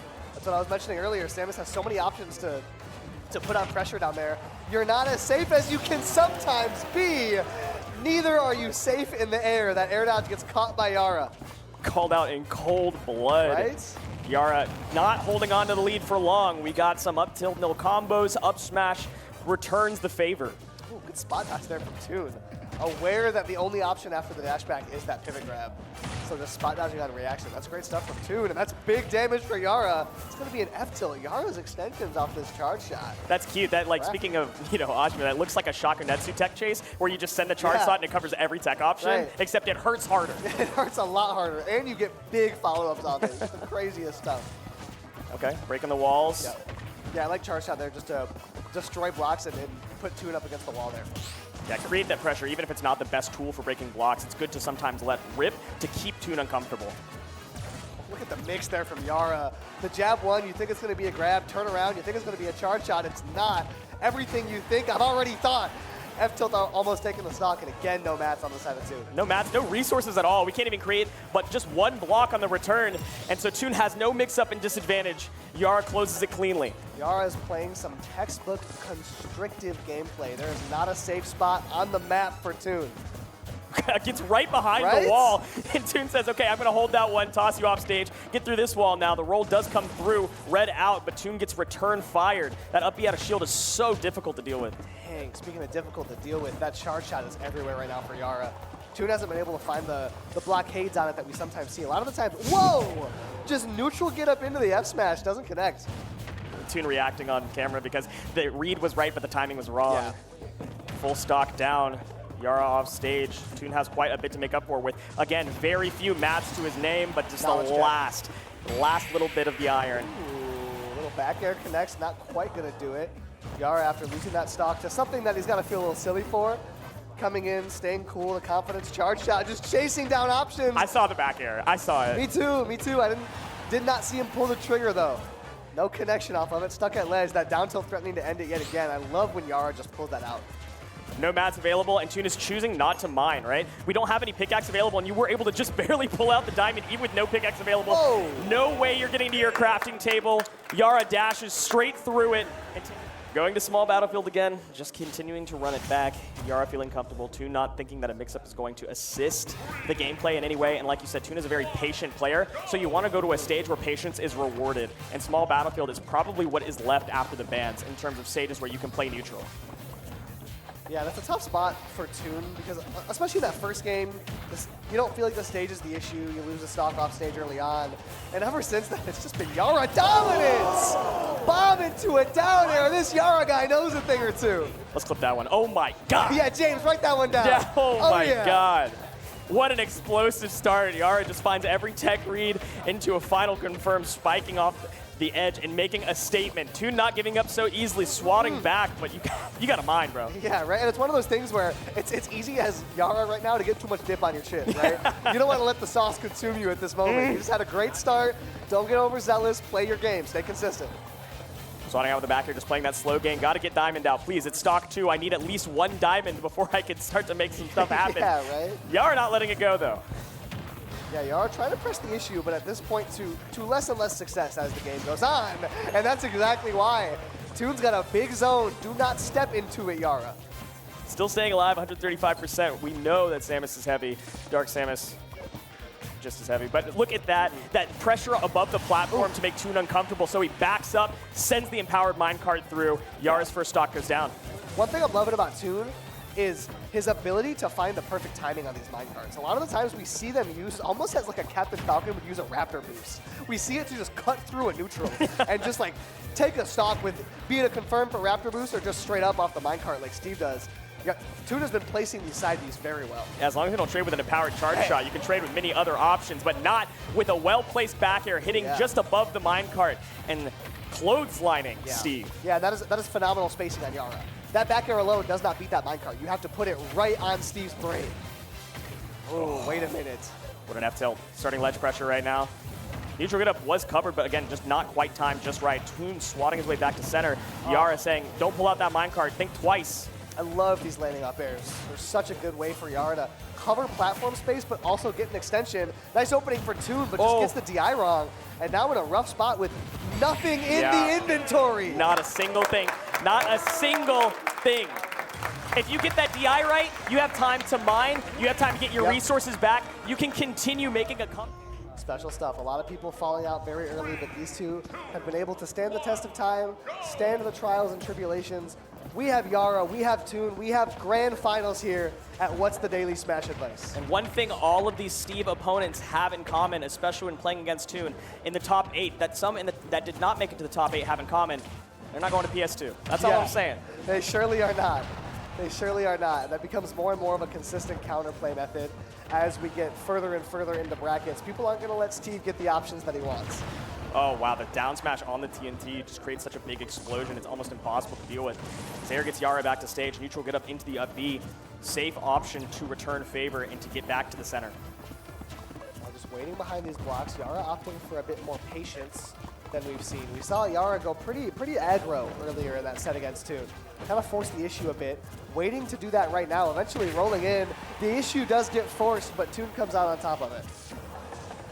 Pulling out the diamond so early. I mean, we have a first stock diamond, which I feel like is almost so rare whenever the percentages are this high, but Toon chooses to pull it out because he wants the first stock. Having a stock advantage on Steve is so good that he's willing to pull out the diamond, and Yara says, you're gonna have to mine for another one, buddy. Yes, it's those 2 frames time and time again that you can catch that Steve Elytra with, but a parry into an F smash. Toon with the timing.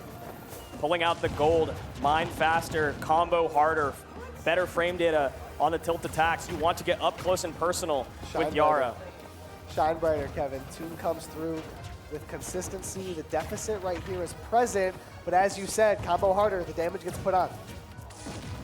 Trying to get a little bit more damage on Yara, I think, before starting the mining game. You want to be able to pull out Diamond whenever available, but Yara's just fighting back, putting up more percentage onto Toon, putting Toon into disadvantage more often, and the game plan is just not working out. Can you believe how many options Samus has to turn that minecart into from the biggest threat in the game to a little item laying on the ground? It's so well done.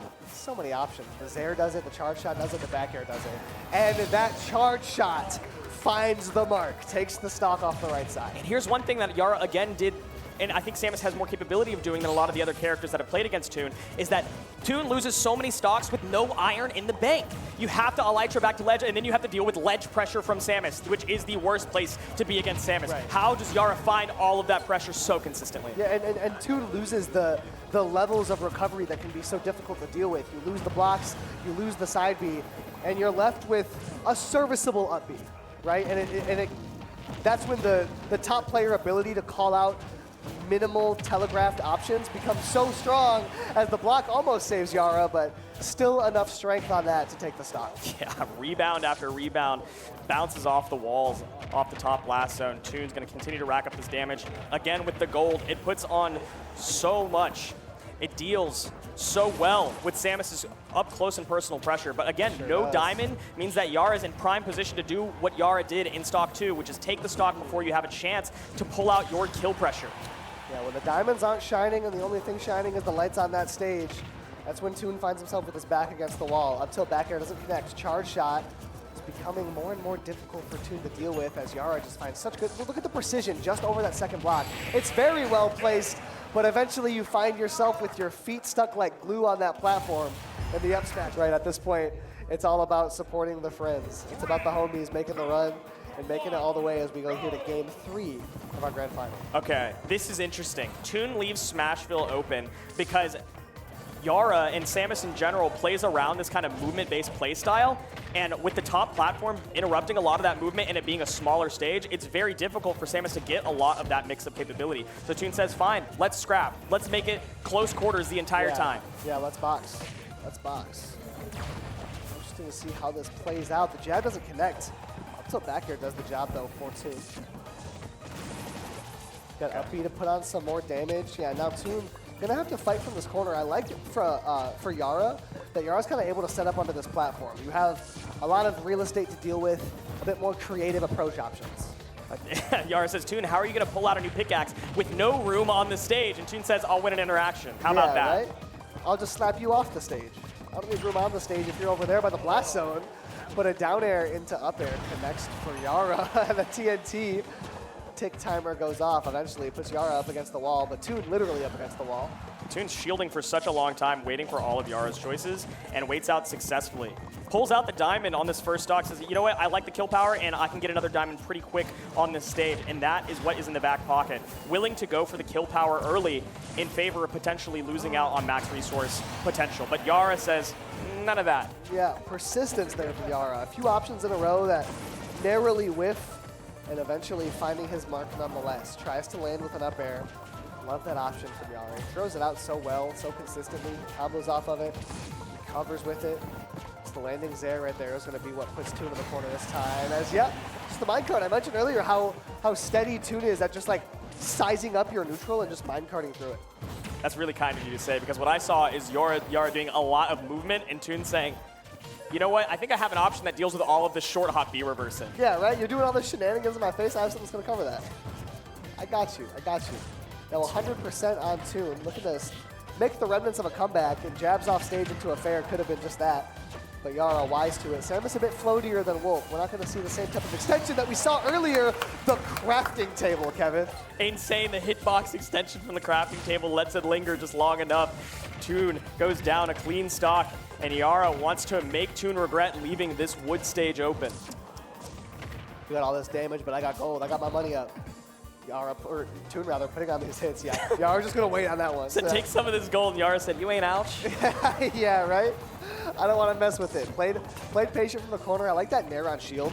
That does big chunk damage on shield there. As both hits connect, Yara's able to work his way back to the right side of the stage. Okay, very interesting that doesn't catch, but the scoop was not reversed, and so Yara gets the full shield pressure. Maintaining center stage, which is so annoying when you're playing against a zoner, is to leave center stage available to them. But Yara jumps a little bit too high and now has to find landing back on the ground. Speaking of landing, that landing back here doesn't work out. Toon has found a lot of consistency punishing Samus Bear on shield, which is not the easiest thing to do. Okay, unfortunate SD trying to create some pressure on this small stage. Yara throws away what was a minor but still significant stock lead. And oh my god, Toon tried to take it all the way now. No iron on deck, but gonna swat away, trying to make it very difficult to recover, choosing not to prioritize the iron in favor of ledge trapping and edge guarding, but now we have a couple in the bank. So a down smash lets it rip. Toon learned a thing or two from the last set. Look how quickly. And Yara sends it back. We saw the glimpses. We saw the vision. Right. We understand why this can be successful for Samus. Yeah, there were a few things that were in your control, but not necessarily up to the stage that led to your demise if you're Yara. But Toon is off to a hot start here in Game 3. And at this point, Kevin, I'm starting to think Yara might have his work cut out for him in the reset. Playing under the platform as a zoner is wont to do. Toon has so much wood in the pocket and has not had time to mine, but oh wow, doesn't get the punish, unfortunately, on that up B. Whoa, missile covering get up attack, by the way. Getting hit away, but the missile still lingers and keeps Toon in disadvantage. The Elytra to the other side. That man can fly, Kev. Yara trying to keep him in the air, says keep flying. Standing on the TNT, standing on business, right? That's insane. Mr. Bob, what is this? This doesn't mean anything to me. Waiting on the platform, keeping it patient, but eventually not patient enough as Toon catches with the fair. And Yara's getting a bit too aggressive trying to land under this platform, but still able to find the dash attack and give himself a lead. The nice thing is the only thing that is taking down pickaxe.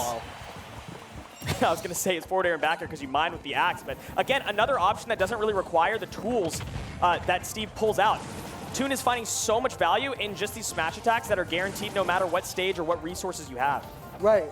The smash attacks are coming through, and another thing that I'm liking from Toon is when you're in those scrap situations, the aggressive defensive options are very solid. Out of shield, we're getting that footstool down air. We're getting a lot of moves off that.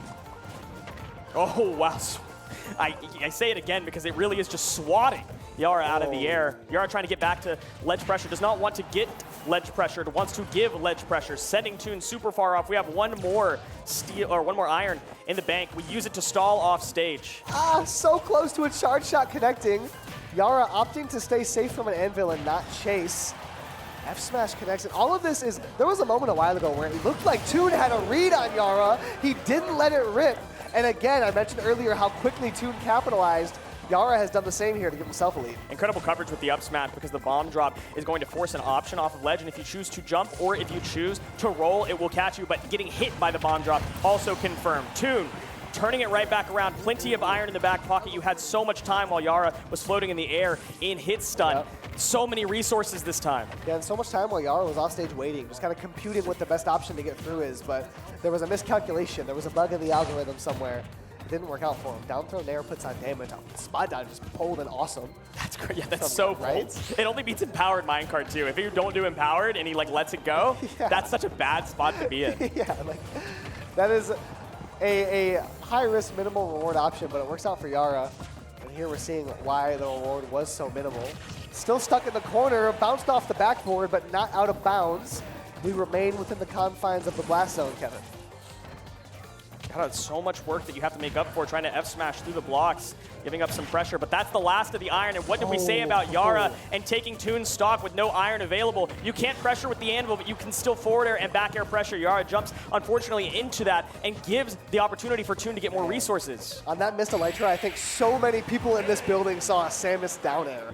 But Yara not pulling the trigger on it, and Toon taking the first set of grand finals. We know what the game plan is with our current stage selection of continuing with Smashville. Smashville likely not going to be the first pick, and we do choose to play safer, play calmer. Okay. And see, I do think the answer to your question here is to mix it up, right? You got to throw Toon off tempo. Toon was really able to settle into the rhythm of playing aggressive, and I think really Steve is the character in this matchup that has to mix up the game plan. I think Samus pretty much wants to play the same regardless, where Steve has to mix things up. So I think if you're Yara, you want to force Toon to be in a switching mentality as often as possible, right? Where if it takes him one full stock to fully adapt and settle into a new game plan, you want that stock to be happening at the beginning of every single game. Mixing it up is what we're going to do. As we started off Grand Finals, the first set talking about how Yara has not been sending Toon to PS2, it seems like the choice is to mix it up. The choice is to change the tide a little bit and use all of this space to your advantage. Unfortunately, though, Toon plenty comfortable on this stage that all Steves seem to have some sort of comfort in. Yeah, right? The very narrow whiff there earlier on from Yara leads to a bit of devastation at the beginning of this reset as the pattern hasn't changed. It's more of the same here, and it's dominance from Toon. High minecart, unpunished, thinking that Toon would jump off of it. Toon rides it all the way to the ground. Yara still unable to find a meaningful opening. Yeah, that not meaningful is right. It's been a slow burn. All the openings have been rather limited, as Yara's only been able to develop 67, now up to 81%. It's so difficult because, like we alluded to earlier on, Samus thrives whenever your opponent has to approach you, and whenever you're at the stock deficit and your onus is to approach Toon, it's all of Samus's tools reversed in their usage. Yeah, and this is a bit of a head scratcher for me, because one thing that we were seeing in that first set was Yara getting really creative in advantage. We were seeing interesting like combo extensions. We were seeing every hit get followed up on with something. And we're not seeing as much of that. We also haven't seen Toon adapt too much in disadvantage. It really isn't that much of a difference. Yara's just not finding the connections as much, but finally we do find the up throw. Fantastic grab, secure the stock. Toon has been mashing out of grabs all day and all night, but that one, Yara said, I'm not going to tap one more time. I'm just going to send you up. That was important to get that stock now before you lose your last one, which it looks like it's a matter of time. Right. Charge shot into a grab is good stuff there from Yara, as he's trying to make what, as you mentioned, seems like an inevitability seem just a touch less likely. Turn 100 into a 99%.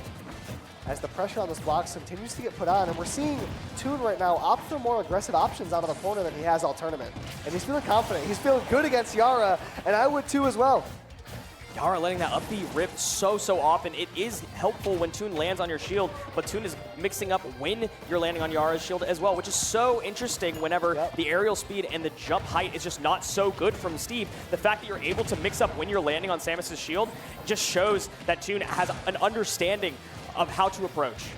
We are watching a Toon that is comfortable forcing the issue, that's comfortable aggressing in neutral.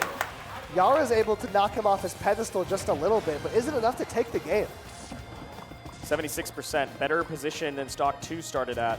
We got a fully charged charge shot in the bank, which means that we can't do a bunch of B reversing.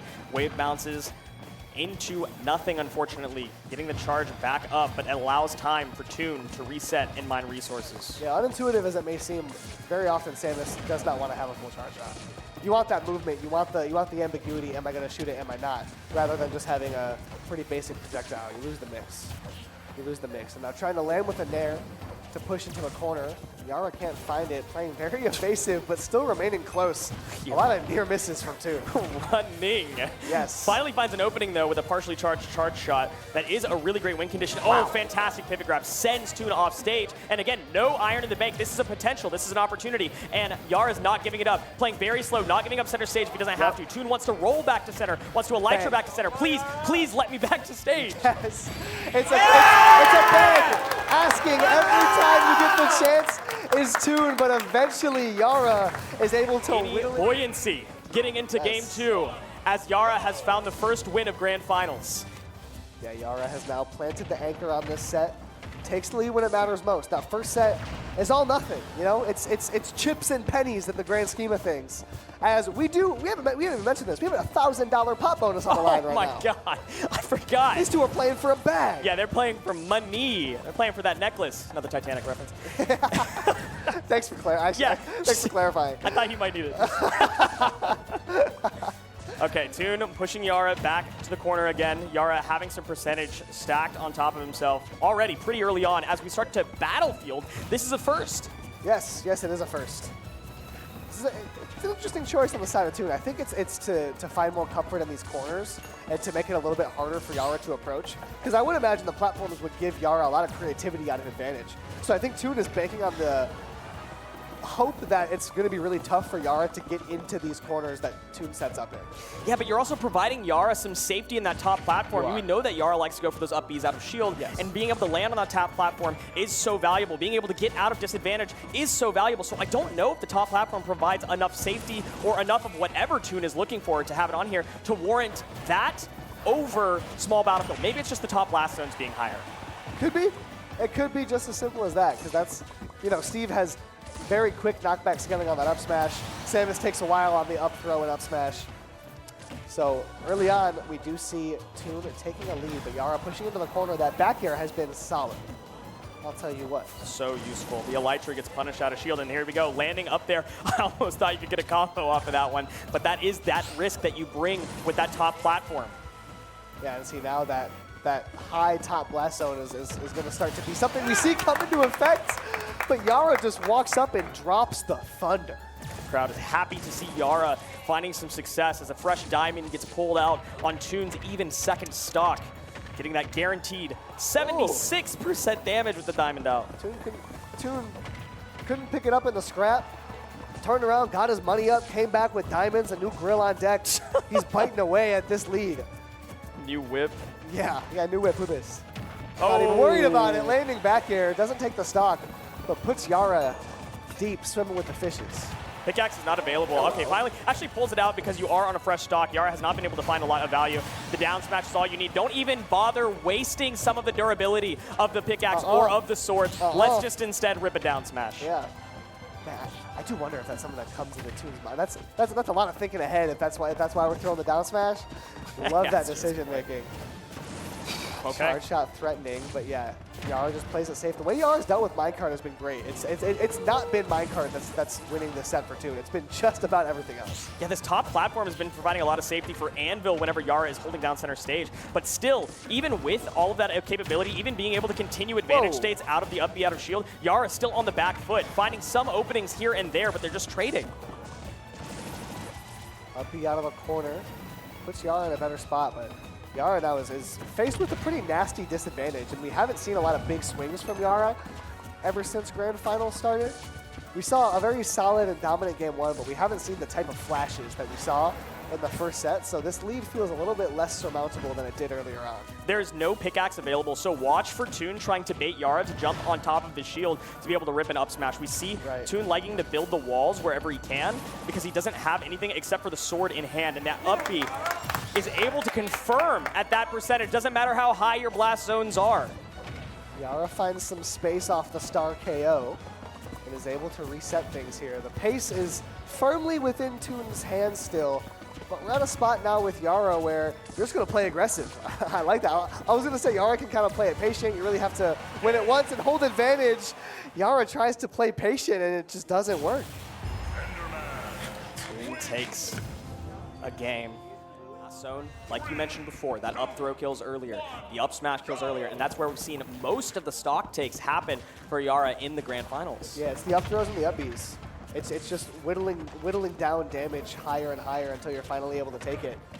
And it's a spot for Yara where you can't win this if you don't make winning decisions. You can't make the even or draw decision every single time. Eventually you have to find some risk, you have to find some aggression, and that's what was working so well in earlier sets. With risk comes reward. We see a little bit of percentage put down, but taking the Steve tax and then some. Yara sent to the top blast zone, but not quite losing the stock. And that Steve tax is never friendly. You never get a return on that one. Yeah. You never get a return. No Just percentage back. waiting patiently behind these blocks. Eventually Yara's going to approach with a nair. Gets too aggressive. Toon just catches it with the up smash. It didn't work out. Classic gameplay. Put up the blocks, wait for your opponent to jump over it, and then go for an up smash. Just playing patiently from ledge. Yara doesn't opt to get aggressive with it this time. It's going to be patience from the corner. As Yara so often with his back against the wall, Toon finds the minecart to take a lead and really take control of the momentum of this set. It was such a well-timed recovery off of ledge, but Toon was ready to respond with the minecart faster than Yara was ready to throw out the back air. Nice. This time, though, Yara quick enough to the draw. Roundhouse kicks his way back to even stocks. Yep. Good placement on the back air. I called attention earlier to how successful Yara had been dealing with minecart. We're seeing more of that success carry on here in Grand Finals. Oh, that's a slow shield. We're going to see a little bit more pressure as Toon has to wait to pull that one out again, and Yara's taking that one to the bank. 88% and a stock is gone. Here it is. Here's the type of extension that Yara was finding every single time in the first set these two played. Yara finds it right there. We got a bomb into an F smash. We got a landing nair into a dash attack. We got so many creative things that Yara can find. Once we get Yara in that creativity bag, once we're elbow deep in the duffel, you got to be careful if you're Toon. We still have to get some damage down before we do anything else. 80%, well done, no 1, no 2. Toon has the execution on lock, unable to confirm that stock with the risky F smash option, but still maintaining some sort of pressure. Risky is right. Yara plays it safe and just get up attacks it, and now continues to push the pressure. Up tilt threatens in the corner there. That just might have taken the stock, and now at 100, I believe it would, off of a 2 frame, which Yara has been able to find so consistently, and we're throwing him out. Just a couple frames too late on that one. Yara with another shot, and it's the back air on minecart again, Kevin. Unbelievable pressure. And it leaves just small Battlefield open as the best choice for Toon. Battlefield, probably not on the board. We might just settle into small Battlefield for the rest of this guy, yeah. As this goes on. We've seen a lot of stage picks back and forth, but that seems to be where we've settled. Yara, what happened? Lost the jump at some point in that combo and unable to recover. What a crazy early stock. Unfortunate. Gotta pick yourself up by the bootstraps here if you're Yara. Down to a big disadvantage early on. And now if you're Yara, you're so glad you took that first game. As need that buffer. Yes, you need that buffer. Down to full stock, it's so tough to make big comebacks like that against Steve. Yara's off to a decent start at that. With a mountain to climb, he happened to bring a nice pick. He's got the tools to do the job. Jumped out of the minecart before getting hit by that up the outer shield. Yara just holding down center stage, trying not to give up too much pressure, and again, staying in that burst range that forces Toon to burn so many of these disadvantage tools and not letting him mine too easily, too successfully. However, one opening is all Toon needs to start the game plan and to continue the lead. Yara cannot find the stock. There it is. All it takes, / took, is one opening for Toon to turn a volatile lead into a comfortable one. As we've roughly lapped in percentages, again, Yara remains so consistent dealing with that minecart. Very impressive. But with a whole stock down, you've got to find more than just dealing with Toon's offensive tools. You've got to find a way around his defensive tools. That's where I have not seen a whole lot of in this stock. It just seems like fishing for a charge shot opening into some sort of confirm, but otherwise Toon is just finding reset of pressure after reset of pressure. See, one thing, as Yara's consistency and explosiveness has come and gone and waxed and waned, the thing that's remained consistent is the edge pressure. When Toon's in the corner, the options are limited, and everything Yara throws out could spell disaster, but that side B surely does. as Toon looks to complete this game, which I basically view as a fast break. You know what I mean? You got the turnover early on, and the rest of this game is just making sure you finish the layup. 186%. Yara finally sends the first stock down. We do have fresh resources, 3 iron in the bank, a diamond. We're going to put up some of those irons to start mining, and Yara says, no time for you. I'm getting in here. I cannot give you any more space. It's all about converting for Toon. Just don't let Yara beat you by a lot. Let him beat you by a little, tie, beat him. All of those are going to go in your favor. Toon right now doing a good job at that, playing defensive. That's the way to do it. You got to back up. You got to be conservative at every opportunity. The block to try and block the Z recovery doesn't work out, though. Oh, almost recovered fast enough to deal with the minecart, but Toon finds some safety, and Yara has to squeeze back to the corner again. Tried to jump over the blocks to find a shortcut, but Toon says no shortcuts for you. Yeah, no shortcuts needed around here. That's really what it would take at this point for Yara. The up smash doesn't seal the deal, but at this point, just about anything for Toon would do it. As we look bound for a game 5 here, Kev. Playing around this wall, Yara can't find any pressure, and then it's going to be wall, and then it's going to be step back, 1 block, then wall, then step back, 1 block, then wall, and Yara just has to consistently break through, back up, break through, back up. God forbid you get hit by a back air or an F smash through these blocks. God forbid Toon jumps over the blocks and aggresses again. You have to start all over. You have to start all over. Neutral against Steve can be like a roguelike sometimes. is you lose once, you die, you get knocked out of the center stage, and you have to restart from the beginning. But Yara is able to set feet in center stage, and again, it's Toon finding the timing at the 8 very well. But if you could just find a lead early, this would all be bread and butter. It would all be bread and butter. As we get into game 5, you have to wonder, can Yara find that early lead? You're just dealing with wooden tools, and otherwise the resources are ultimately the same, and it just seems like Toon keeps finding the openings off of Yara's early aggression. And there's one of them. Minecart to send Yara further into the corner. Patience, though, from Yara. Eventually surges forward with aggression. 30% racked on. Not too shabby. You gotta watch out for more if you're Toon, though. Charge shot permanently threatening, up B covering. There we go. This could be big here for Toon. That's a lot of damage up to the top. Whoa! But we missed the mill. Oh man, not punished just yet. Toon needing to get some resources down. We have to get gold, we have to get diamond, we have to get some more irons, please. I need time. I need to empower my minecarts before the game can get started. And Yara has found not as much of an early deficit, even if it's not an early lead. Right. Right. A lead is helpful but not necessary. A deficit hurts you, but it doesn't lose it automatically, right? So Yara is coming into this with a bit more early success, now finding just a slight percentage lead. Off to a very slow start between these two. Love the landing there to break through blocks. It pokes through too, so you can still hit Steve trying to return fire on the other side. Swatting through. Pickaxe is gone. We're going to go ahead and pull out the diamond. We said, waste no time. I need to get back into this game. Man, as Yara, it feels worth it to spend a full charge shot getting minecart off the field. It just feels worth it. We're not having a difficult time getting charge shot dialed up. Could be risky here. Yara's able to float to safety. And we mentioned earlier the safety that the top platform on Battlefield affords Yara. I think the safety's been there regardless. It's just been a 50-50 which platform do I go to. Barely recovering from that one. The minecart sent him super far. That was close, yeah. Pacing of this game is so much slower. You're almost 2 minutes in with no stock being taken, and the stock percentages being fairly even and not even at kill percent. Yara is finding a little bit more of a lead to the point where Toon for the first time is putting a backboard up. There we go. Off the backboard. Yes. Little alley-oop to yourself. Up smash. Not going to take it. Oh. With a lot of rage, still doesn't do the trick. I love that. Putting it up. Not able to knock it down, though. Toon puts up the wall, says, gives him the Dikembe Mutombo, says, not in my house. Yeah, not in my house. Little finger wag. Say, back it up, but wait, going above and beyond is Toon. Yara stays poised on the ground, though. Landing with his air, no follow-up. Waiting for a defensive option. Doesn't find one. Rolls in, avoids the anvil, and finds the upbeat. Can you talk about precision, Kevin? Anvil does not get to the far enough off the platform to fall through. Yes. Precision is what Toon needed, and unfortunately, Yara's the one that had it. Yes, exactly. There was a gift of precision lying in the air, and Yara was the one that grabbed it first. Toon able to respond very quickly. Early damage for Yara, though. Crowd getting rowdy, really hoping for Yara to win this one. In this game 5, even stocks, every lead matters, every opening matters. Yara has not fallen into a deep deficit. Ooh, the bomb bails out Yara at disadvantage and affords him more damage and advantage. Both very great applications. The armor on this up B, Kevin.